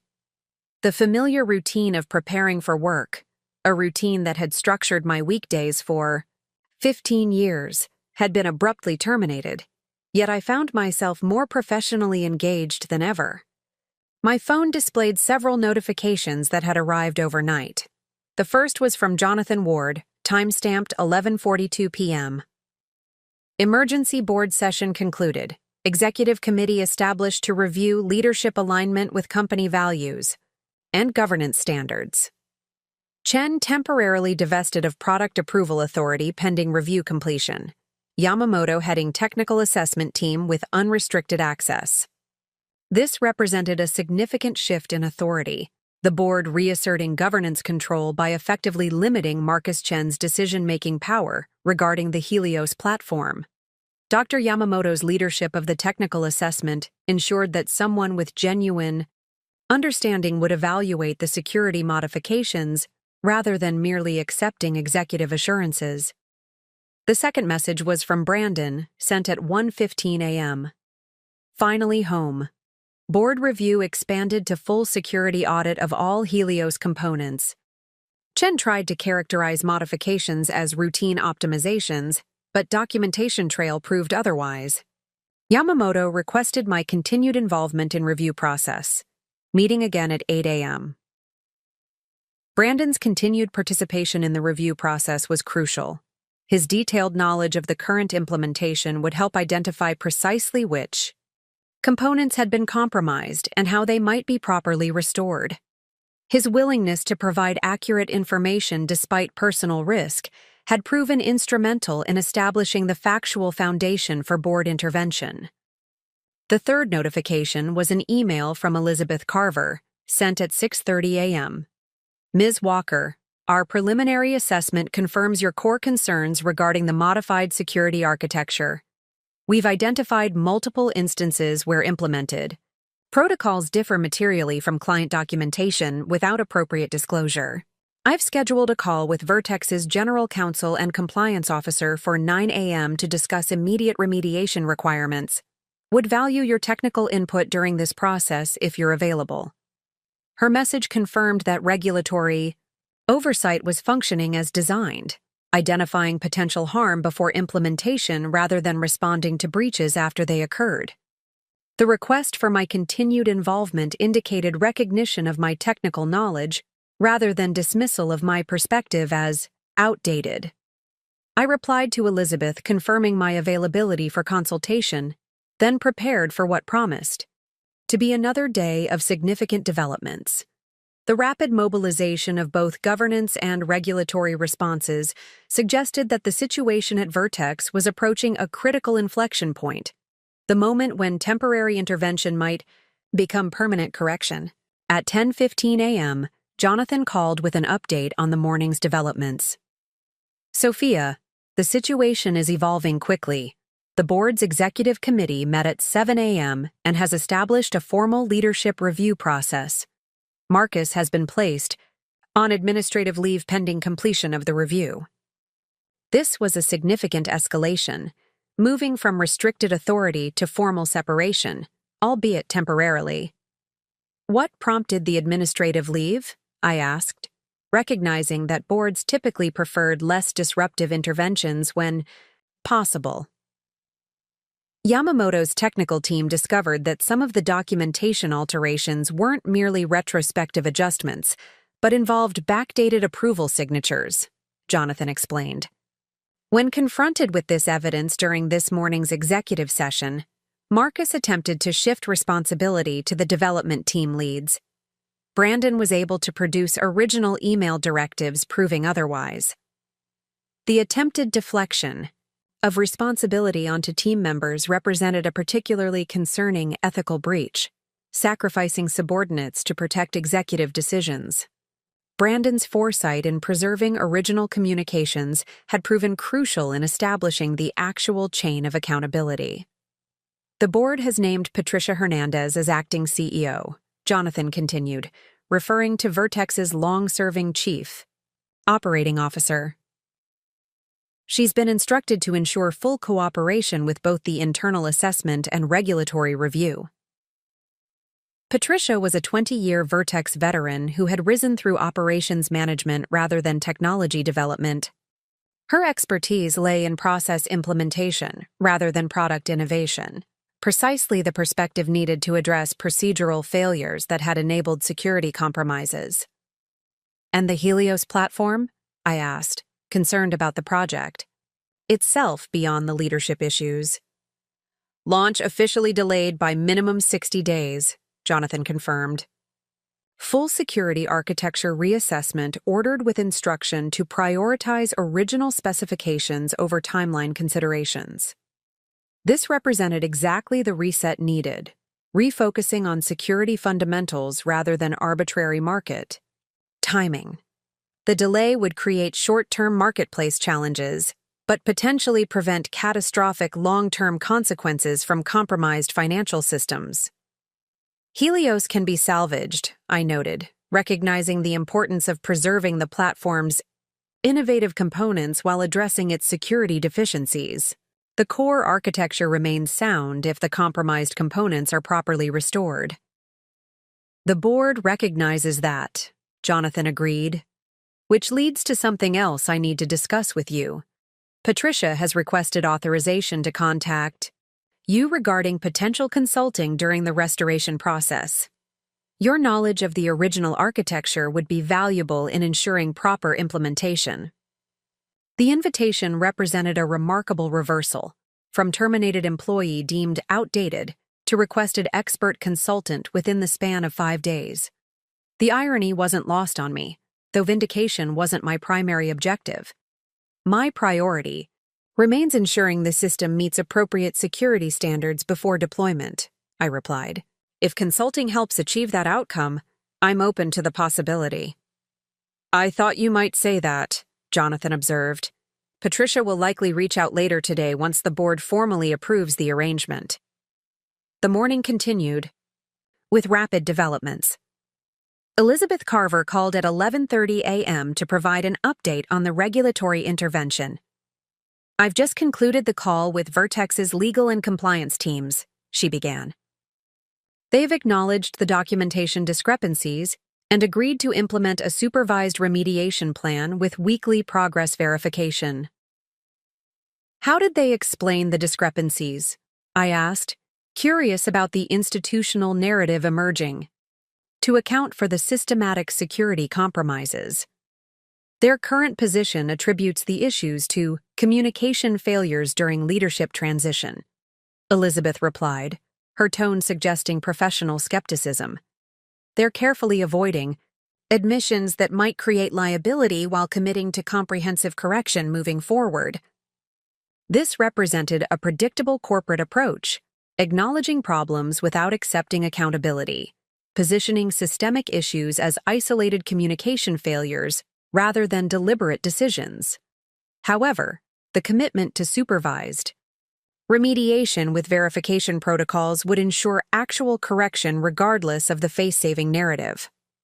The important outcome is proper security implementation before deployment, I noted, focusing on practical results rather than attribution. Precisely, Elizabeth agreed. Though our findings will be documented in the official assessment, including the pattern of modifications following leadership changes. Regulatory records have long memories, Ms. Walker. Her comment highlighted an important regulatory reality often overlooked by executives focused on quarterly metrics. Agencies maintained comprehensive historical records that informed future oversight. Companies that demonstrated patterns of concerning behavior received appropriately heightened scrutiny even after addressing specific incidents.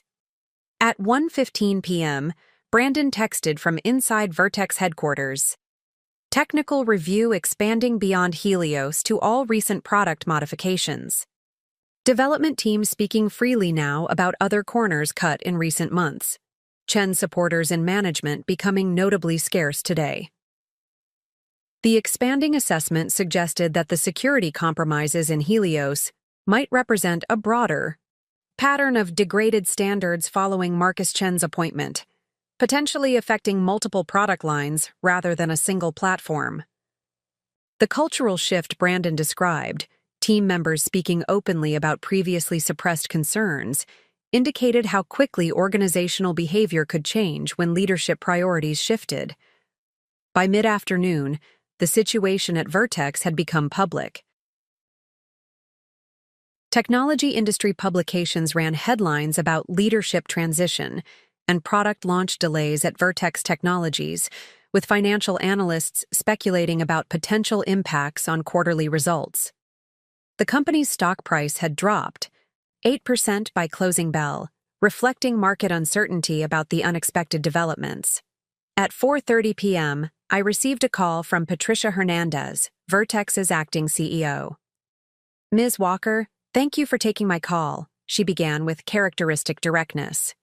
I'll be straightforward. We need your expertise to properly restore the Helios security architecture. The board has authorized me to offer a 6-month consulting arrangement with considerable flexibility regarding terms. Her approach, practical, transparent, and focused on problem-solving rather than face-saving, represented exactly the leadership style needed to address the current situation. Patricia had always been known for operational effectiveness rather than political maneuvering. I appreciate the offer, Patricia, I replied. My primary concern remains ensuring proper security implementation before deployment. If my involvement helps achieve that outcome, I'm willing to consider appropriate arrangements. That's exactly the perspective we need, she confirmed. This situation has revealed significant gaps in our governance processes. The technical issues can be corrected relatively quickly, but the underlying procedural failures require more fundamental reassessment. This acknowledgement of systemic, rather than merely technical issues, represented an important recognition that the current crisis reflected governance failures beyond simple coding decisions. The security compromises had been enabled by weakened oversight, altered approval processes, and diminished accountability. The board has established a comprehensive governance review committee, Patricia continued. They've specifically requested your participation given your historical knowledge of our development protocols and recent observations of their degradation. The invitation to contribute to governance reconstruction rather than merely technical restoration reflected recognition of my broader organizational understanding, exactly the comprehensive perspective that Marcus Chen had dismissed as outdated when focused exclusively on accelerated timelines.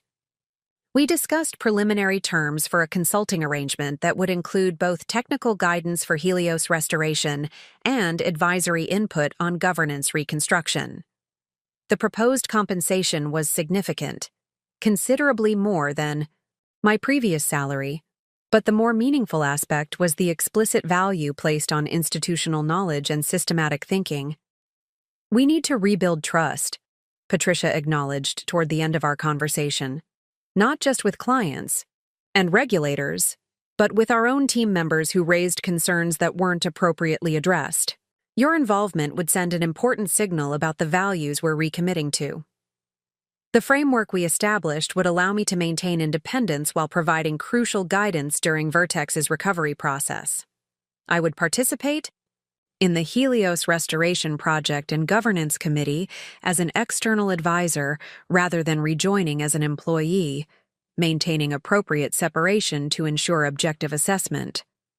By Tuesday evening, the situation had stabilized into a clear direction forward. The Helios platform would undergo comprehensive security restoration with regulatory oversight. Vertex's governance processes would be systematically reconstructed. With board supervision, and Marcus Chen's leadership would be formally evaluated against established corporate standards rather than merely short-term metrics. As I prepared for bed that night, my phone chimed with one final message. From Naomi Wells, the HR director who had participated in my termination meeting just 5 days earlier. Ms. Walker, I've been instructed to contact you regarding the formal consulting agreement discussed with Patricia Hernandez. Additionally, the board has authorized me to offer restoration of your stock options with immediate vesting as a gesture of organizational good faith. Please let me know when you might be available to discuss these arrangements. The message represented the final confirmation of shifting organizational priorities, from terminating my employment days before stock option vesting to offering immediate vesting as part of rebuilding institutional relationships. While personally beneficial, the reversal mattered less for its financial implications than for what it revealed about renewed organizational values. Wednesday morning brought the first indications of how Vertex would publicly address the situation. The company issued a press release announcing a strategic reassessment of the Helios platform launch timeline to ensure alignment with Vertex's industry-leading security standards. The statement included quotes from Patricia Hernandez about recommitting to the foundational values that have defined Vertex's approach to financial technology. The carefully crafted language avoided explicit acknowledgement of previous security compromises while clearly signaling a return to prioritizing security over speed. Financial analysts responded with cautious optimism, noting that while the delay would affect quarterly results, the recommitment to security standards would preserve long-term client relationships. By mid-morning, I had received the formal consulting agreement from Vertex's legal department. The terms aligned with our discussion: 6 months of technical and governance advisory services with appropriate compensation and explicit protection for independent assessment. Most notably, the agreement contained no restrictive confidentiality provisions beyond standard client privacy protections, a stark contrast to the aggressive silencing mechanisms in the rejected severance agreement. I signed the agreement, and returned it by secure electronic delivery, officially transitioning from terminated employee to engaged consultant within the span of 6 days. My first official meeting as Vertex consultant was scheduled for Thursday morning, a comprehensive, technical review of the Helios security architecture with Brandon, Dr. Yamamoto, and the restoration team. The objective was establishing a clear roadmap for returning to the original security specifications while maintaining the platform's innovative functional capabilities. Wednesday afternoon brought notification of another significant development. Marcus Chen had resigned as CEO of Vertex Technologies, effective immediately. The board's press release thanked him for his contributions during a transitional period, while announcing the formation of a CEO search committee headed by Dr. Yamamoto to identify leadership aligned with Vertex's core values of innovation, integrity, and client trust. The diplomatic phrasing didn't explicitly acknowledge the governance failures that had precipitated the change, but the emphasis on core values and Dr. Yamamoto's leadership of the search process sent a clear message about renewed priorities. The market responded positively, with Vertex stock recovering most of its previous day's losses by closing bell. Brandon called that evening with an update from inside Vertex headquarters. "The atmosphere has completely transformed," he reported. "Teams are openly discussing security considerations that were previously dismissed as excessive caution." Patricia met with the entire product development division this afternoon and explicitly stated that no timeline considerations would supersede security requirements. This cultural reset represented perhaps the most important outcome of the crisis, reestablishing institutional values that prioritized fundamental quality over expedient delivery. Technical specifications could be restored relatively quickly, but rebuilding a culture of appropriate caution and professional integrity required consistent leadership reinforcement. "How are you being treated?" I asked, concerned about potential backlash against Brandon for his crucial role in exposing the documentation alterations. "Surprisingly well," he replied. Patricia publicly acknowledged the professional courage required to maintain accurate documentation during challenging transitions. Several executives who were closely aligned with Chen have voluntarily resigned, and their replacements are systematically reviewing recent decisions across all departments.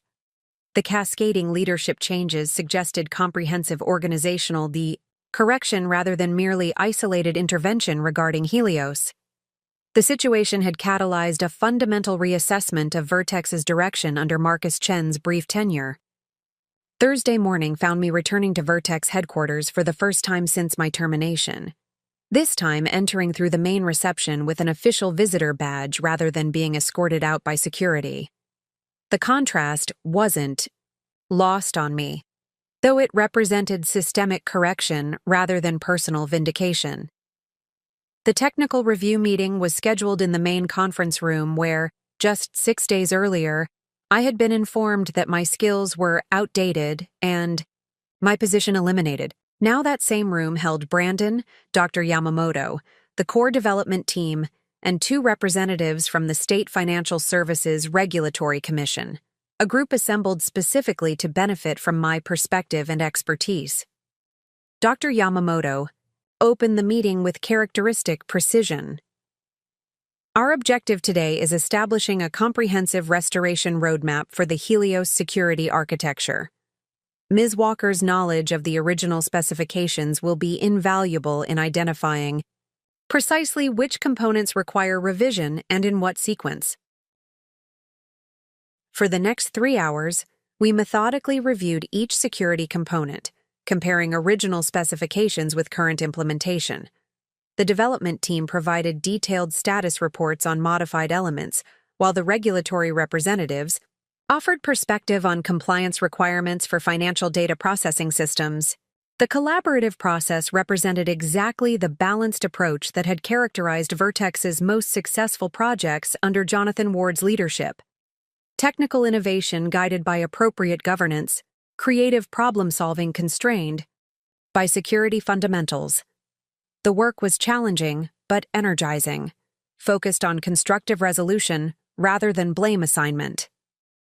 By meeting's end, we had established a clear restoration framework with prioritized components, defined validation, protocols, and appropriate regulatory checkpoints. The revised timeline projected full security restoration within 30 days, allowing for comprehensive testing before potential deployment consideration. As the meeting concluded, Dr. Yamamoto approached me privately. "Your contribution today was precisely what this organization needs," he noted. "The ability to maintain comprehensive system perspective while addressing specific technical challenges that's increasingly rare in our industry's rush toward specialization." His observation highlighted a fundamental misunderstanding in Marcus Chen's dismissal of my approach as outdated. What Chen had perceived as excessive caution was actually systematic thinking, the capacity to recognize how individual components interacted within complex systems and how seemingly minor modifications could create significant vulnerabilities through unintended consequences. Sometimes experience provides pattern recognition that can't be replaced by isolated expertise, I acknowledged. Precisely, Yamamoto agreed. The board recognizes that now, which is why I'd like to discuss another possibility with you, beyond the current consulting arrangement. He explained that the CEO search committee was considering a significant organizational restructuring, establishing a new executive position focused specifically on technical governance and system integrity. The role would function as a counterbalance to market-focused leadership, ensuring appropriate consideration of security, quality, and sustainability alongside growth and innovation. "We believe this structural correction is necessary to prevent recurrence of the current situation," he explained. "Technical considerations must have equal weight in executive decisions, not merely advisory input that can be disregarded for expedience." The proposed position, Chief Technical Integrity Officer, would report directly to the board rather than through the CEO, with explicit authority to require appropriate security and quality protocols, even when they affected launch timelines or development costs. The structure represented institutional recognition that proper governance required balanced consideration of multiple values, rather than exclusive focus on speed and growth. "The committee would like you to consider this position once your consulting engagement concludes," Yamamoto continued. "Your comprehensive understanding of our systems combined with your demonstrated commitment to appropriate standards makes you uniquely qualified." The invitation represented remarkable institutional learning, not merely correcting specific security compromises, but establishing structural safeguards against future governance failures.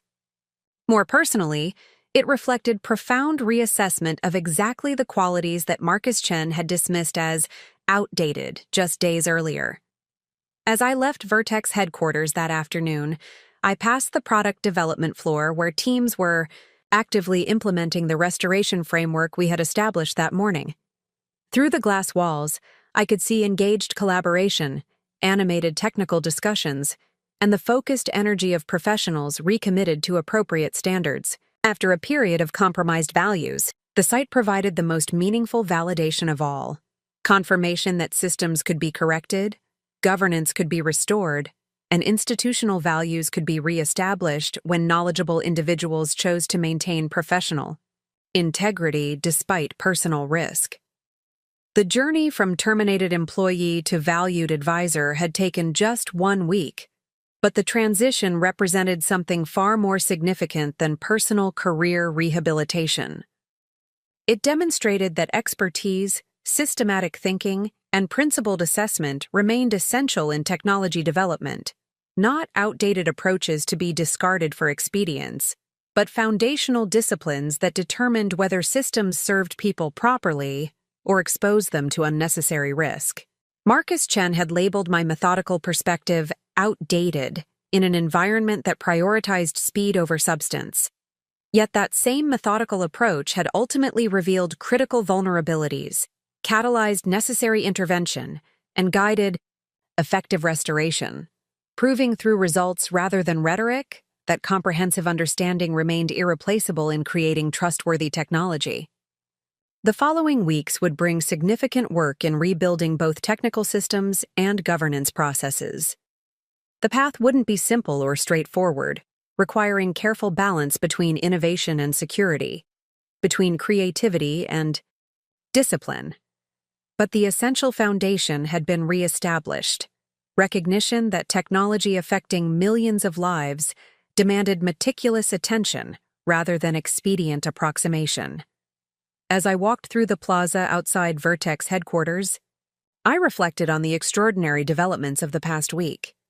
What had begun as personal professional setback had catalyzed systemic correction with potentially far-reaching benefits, not just preventing specific security vulnerabilities, but re-establishing institutional values that would guide countless future decisions. The experience confirmed something I had always believed but rarely seen demonstrated so clearly.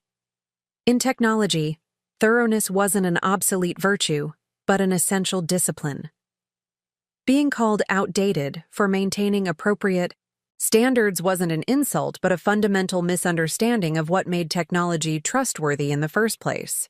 Sometimes being outdated simply meant remembering essential principles that never actually expired. Principles that determined whether technology served humanity properly or failed it catastrophically. And sometimes the most valuable expertise wasn't the newest methodology, but the comprehensive understanding that connected isolated details into meaningful patterns, revealing critical insights that specialized focus might never discover. The company that had dismissed me was now actively rebuilding itself around the very principles I had maintained. Perhaps the most meaningful validation possible in a field where results ultimately mattered more than rhetoric. The crisis wasn't yet fully resolved, but the path to proper resolution had been clearly established through renewed commitment to enduring values rather than expedient compromises. The systems would be restored, the governance would be rebuilt. And the lesson would be institutionalized, that in technology, as in life, the most reliable path forward often required remembering fundamental principles rather than discarding them for momentary advantage. That wasn't being outdated. That was being timeless. 2 weeks into my consulting role at Vertex Technologies, patterns had emerged that revealed both how quickly an organization could correct course and how deeply problematic practices had penetrated during Marcus Chen's brief tenure. The Helios platform security restoration was progressing efficiently, with approximately 60% of the compromised components returned to original specifications under Brandon's capable leadership. The development team's morale had rebounded remarkably as professional standards once again received appropriate recognition and support. Patricia Hernandez was proving surprisingly effective as acting CEO, her operational focus perfectly suited for systematic reconstruction rather than visionary disruption. She had instituted daily executive briefings where technical considerations received equal priority to market positioning, a significant shift from the previous administration's relegation of security concerns to subsidiary status. The board's governance review committee had begun a comprehensive assessment of Vertex's decision-making processes, focusing particularly on how technical objections had been systematically minimized during critical product approvals. Dr. Yamamoto was leading this effort with characteristic methodical precision, documenting both procedural failures and potential structural improvements to prevent future governance breakdowns. On this particular Thursday morning, I arrived at Vertex headquarters for the weekly security restoration review. The meeting had become a focal point for assessing progress, addressing emerging challenges, and ensuring appropriate regulatory communication. In addition to the core technical team, Elizabeth Carver had begun attending these sessions, providing valuable regulatory perspective while monitoring compliance with remediation requirements. As I walked through the product development floor toward the conference room, I noticed something unexpected. Developers had begun returning photos and personal items to their workspaces, small but significant evidence of renewed commitment to the organization. During Marcus Chen's tenure, personal expression had been discouraged as unprofessional, with minimalist conformity promoted as evidence of focus and efficiency. The returning personal touches symbolized cultural restoration alongside technical correction. Brandon greeted me at the conference room door, tablet in hand with the latest progress metrics. Security protocol restoration at 63% completion, he reported without preamble. Authentication sequencing fully restored, encryption implementation at 82%, and API endpoint protection frameworks re-established with enhanced monitoring capabilities. His direct, data-focused approach reflected the healthy balance we had established: professional collaboration without unnecessary hierarchical deference. Despite his relative youth and briefer tenure at Vertex, Brandon had demonstrated remarkable technical leadership during the crisis, earning genuine respect rather than merely occupying an organizational position. "Any unexpected challenges this week?" I asked, setting my materials on the conference table. "The transaction verification module is proving more complex than anticipated," he acknowledged. "The modified version eliminated 3 security checkpoints that interacted with legacy systems. Restoring them requires careful coordination with financial institution interfaces."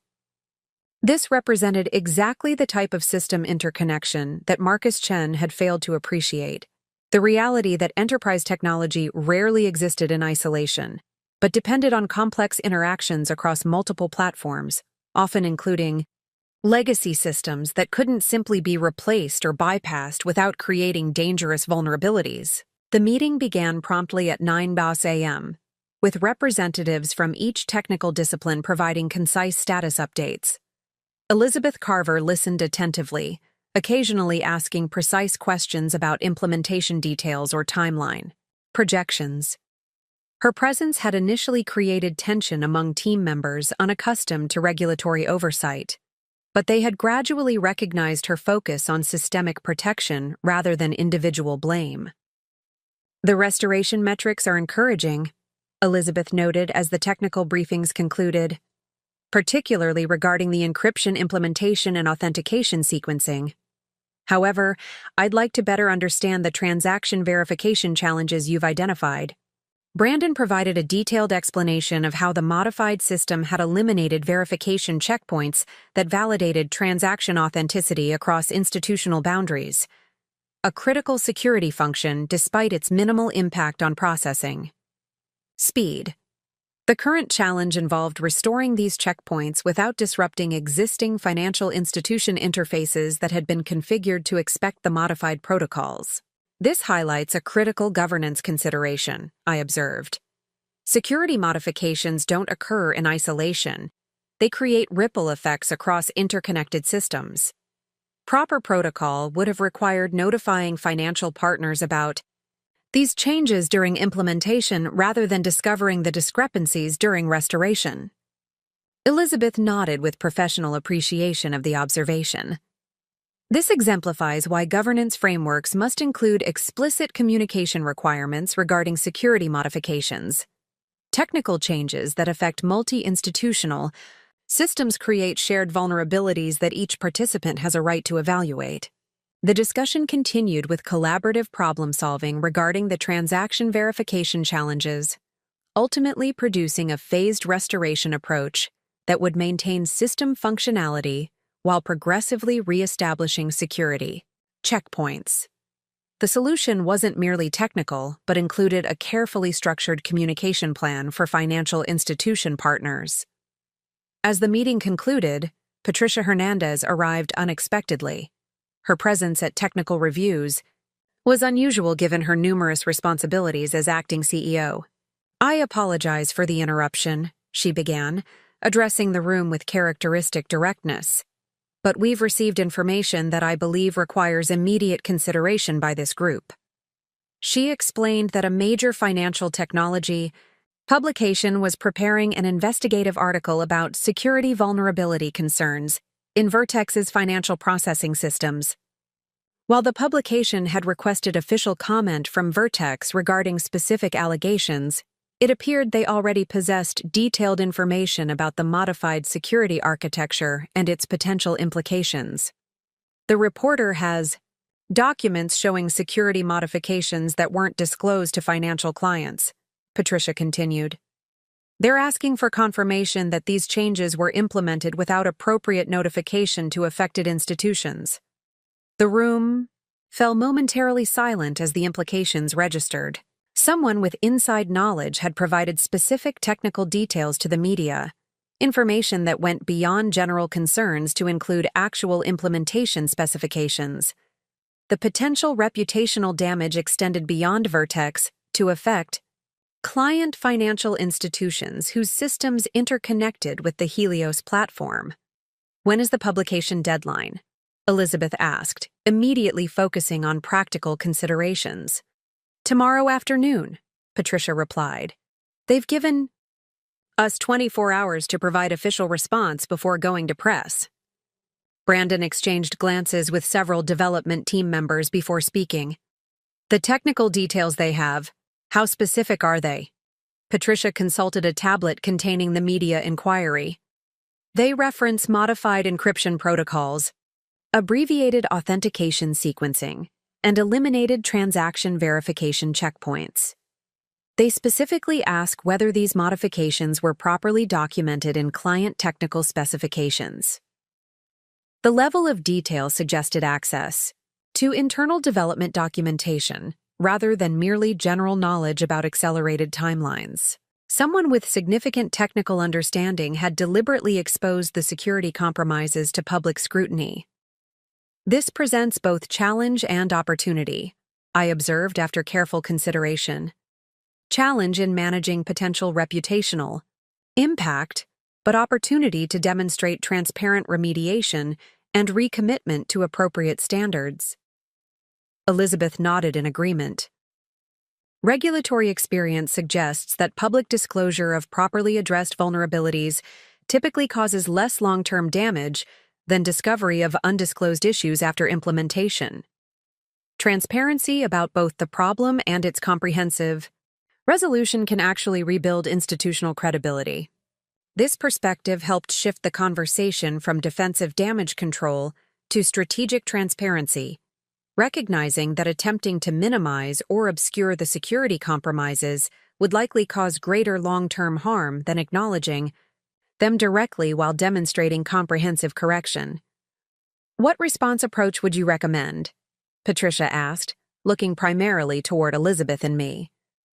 3 components, Elizabeth suggested without hesitation. First, factual.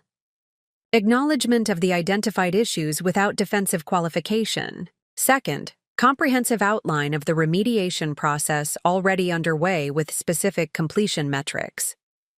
Third, detailed description of governance improvements being implemented to prevent recurrence. I added another consideration. Include explicit recognition of the legitimate concerns this situation raised, validating the importance of transparency while emphasizing the constructive institutional response. The focus should be restoration of appropriate standards rather than assignment of individual responsibility. Patricia nodded thoughtfully. That aligns with the board's perspective as well. Dr. Yamamoto specifically recommended against attempting to minimize the situation or deflect responsibility.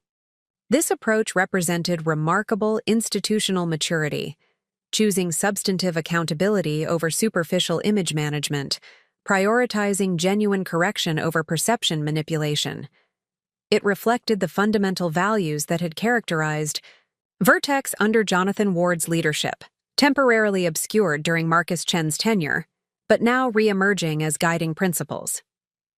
Patricia, Elizabeth, Brandon, and I spent the next 2 hours drafting a comprehensive response framework, carefully balancing technical accuracy with accessible explanation, institutional accountability with forward-looking correction.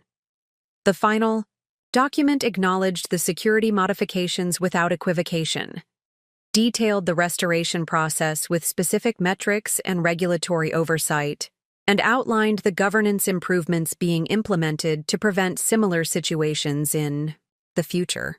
This level of transparency carries certain risks, Patricia noted as we reviewed the completed framework.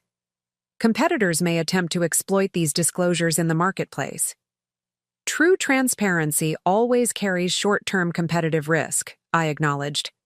But attempting to obscure legitimate concerns typically causes greater long-term damage through erosion of trust. Elizabeth added a regulatory perspective.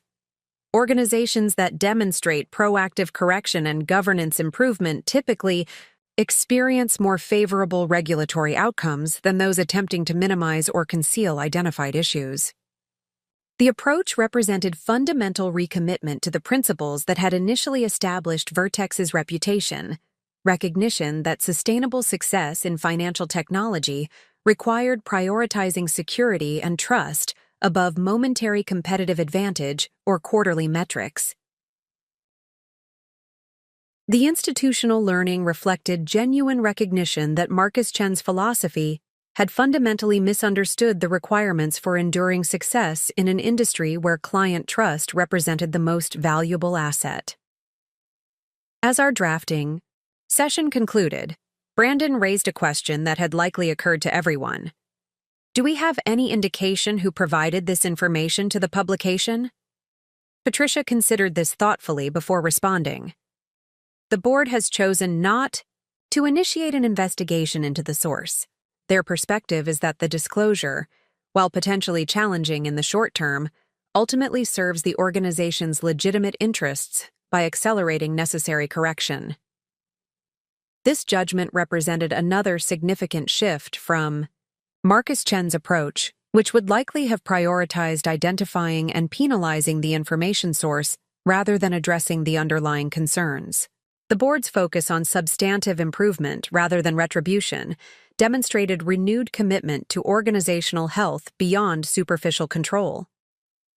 By late afternoon, the response framework had received board approval, with Dr. Yamamoto personally reviewing the technical components to ensure accurate representation of both the issues and remediation process. The final document had been provided to the publication with authorization for Patricia Hernandez and Dr. Yamamoto to be quoted directly regarding Vertex's commitment to comprehensive correction and governance improvement. As I prepared to leave Vertex headquarters that evening, Elizabeth Carver stopped me in the lobby.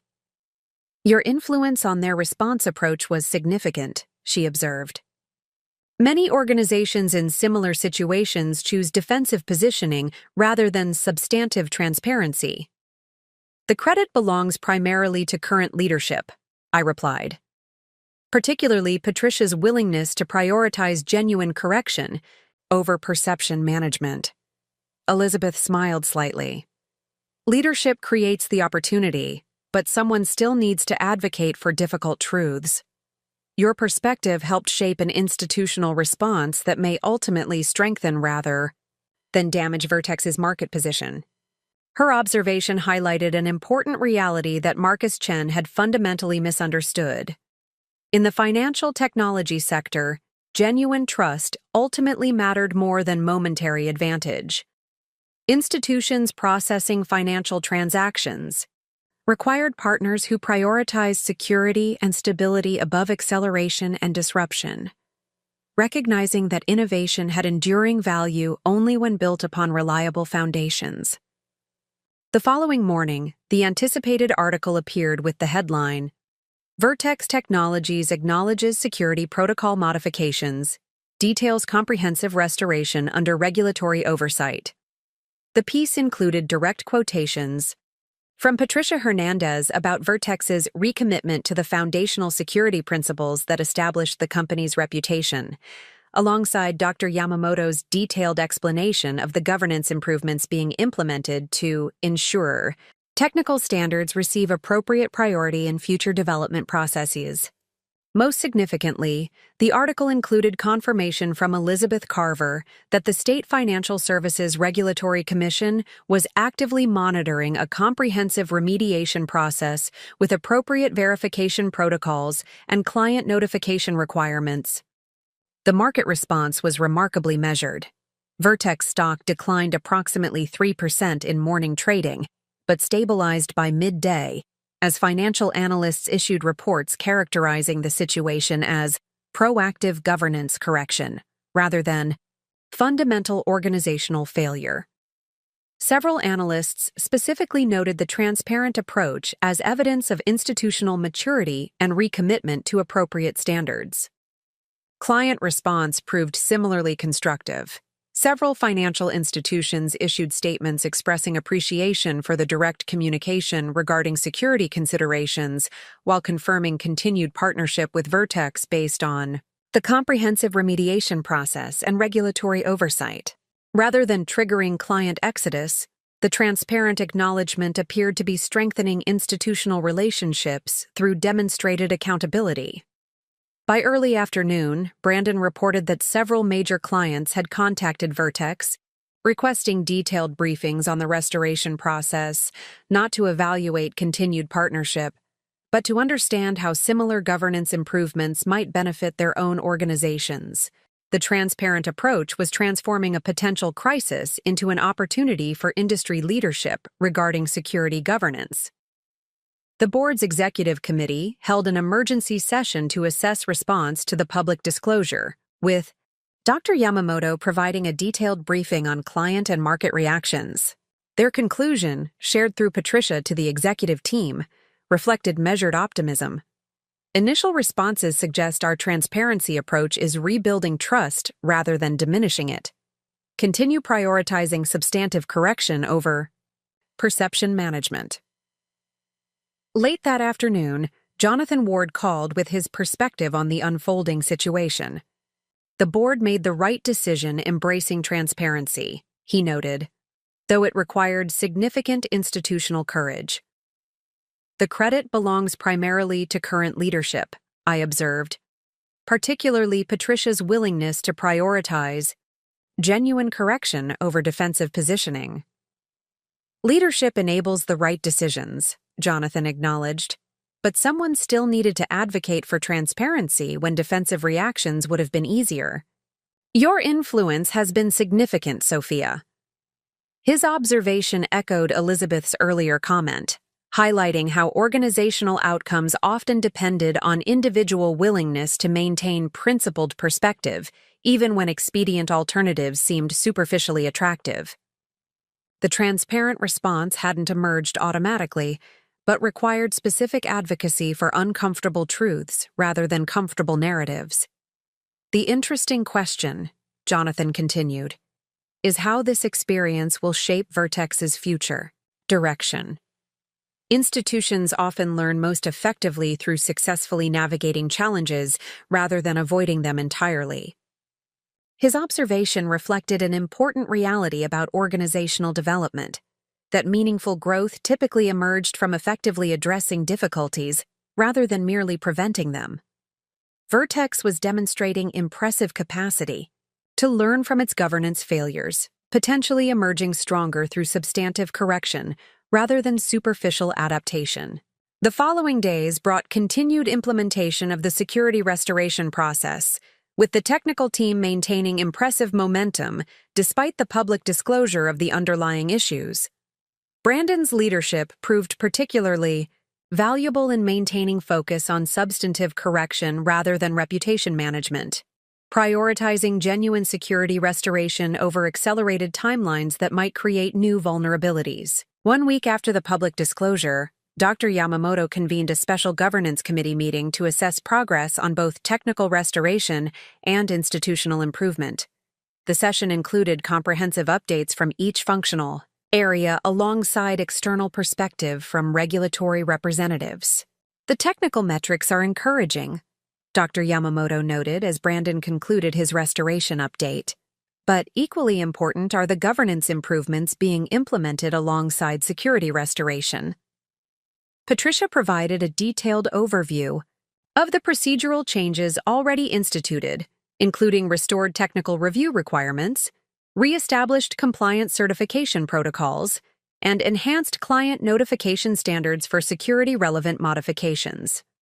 Most significantly, she outlined a structural reorganization that would establish permanent separation between innovation advocacy and security verification, ensuring appropriate checks and balances in future development processes. These structural improvements address a fundamental governance vulnerability, Dr. Yamamoto observed. Technical considerations must have equal weight in executive decisions, not merely advisory input that can be disregarded for expedience. The Governance Committee approved a comprehensive recommendation to the full board, proposing formalization of these procedural improvements alongside creation of the Chief Technical Integrity Officer position that Dr. Yamamoto had previously discussed with me. The structural changes would establish institutional safeguards against future governance failures by ensuring technical considerations received appropriate priority, regardless of market pressures or leadership preferences. As the meeting concluded, Patricia asked me to remain for a private conversation. Once others had departed, she addressed a consideration that extended beyond the current consulting arrangement. The Governance Committee will formally recommend creation of the Chief Technical Integrity Officer position to the full board tomorrow, she began, with explicit authority to require appropriate security and quality protocols even when affecting launch timelines or development costs. I nodded, recalling my previous discussion with Dr. Yamamoto about this structural improvement. That represents important institutional learning from the current situation. The board has authorized me to formally offer you this position once it's established, Patricia continued. Your demonstrated commitment to appropriate standards combined with your comprehensive system understanding makes you uniquely qualified. The offer represented remarkable institutional correction, from terminating my employment as outdated to creating an executive position specifically leveraging the systematic perspective and principled assessment that Marcus Chen had dismissed. Beyond personal validation, it reflected genuine organizational learning about the essential qualities required for sustainable success in financial technology. The position would report directly to the board rather than through the CEO, Patricia explained, with explicit authority regarding security and quality requirements regardless of timeline implications. The structure is specifically designed to prevent recurrence of the governance failures we've experienced. The reporting structure represented another significant improvement. Recognition that proper governance required balancing multiple values rather than exclusive focus on acceleration and market positioning. The architecture would institutionalize the principle that sustainable innovation required appropriate constraints rather than unlimited disruption.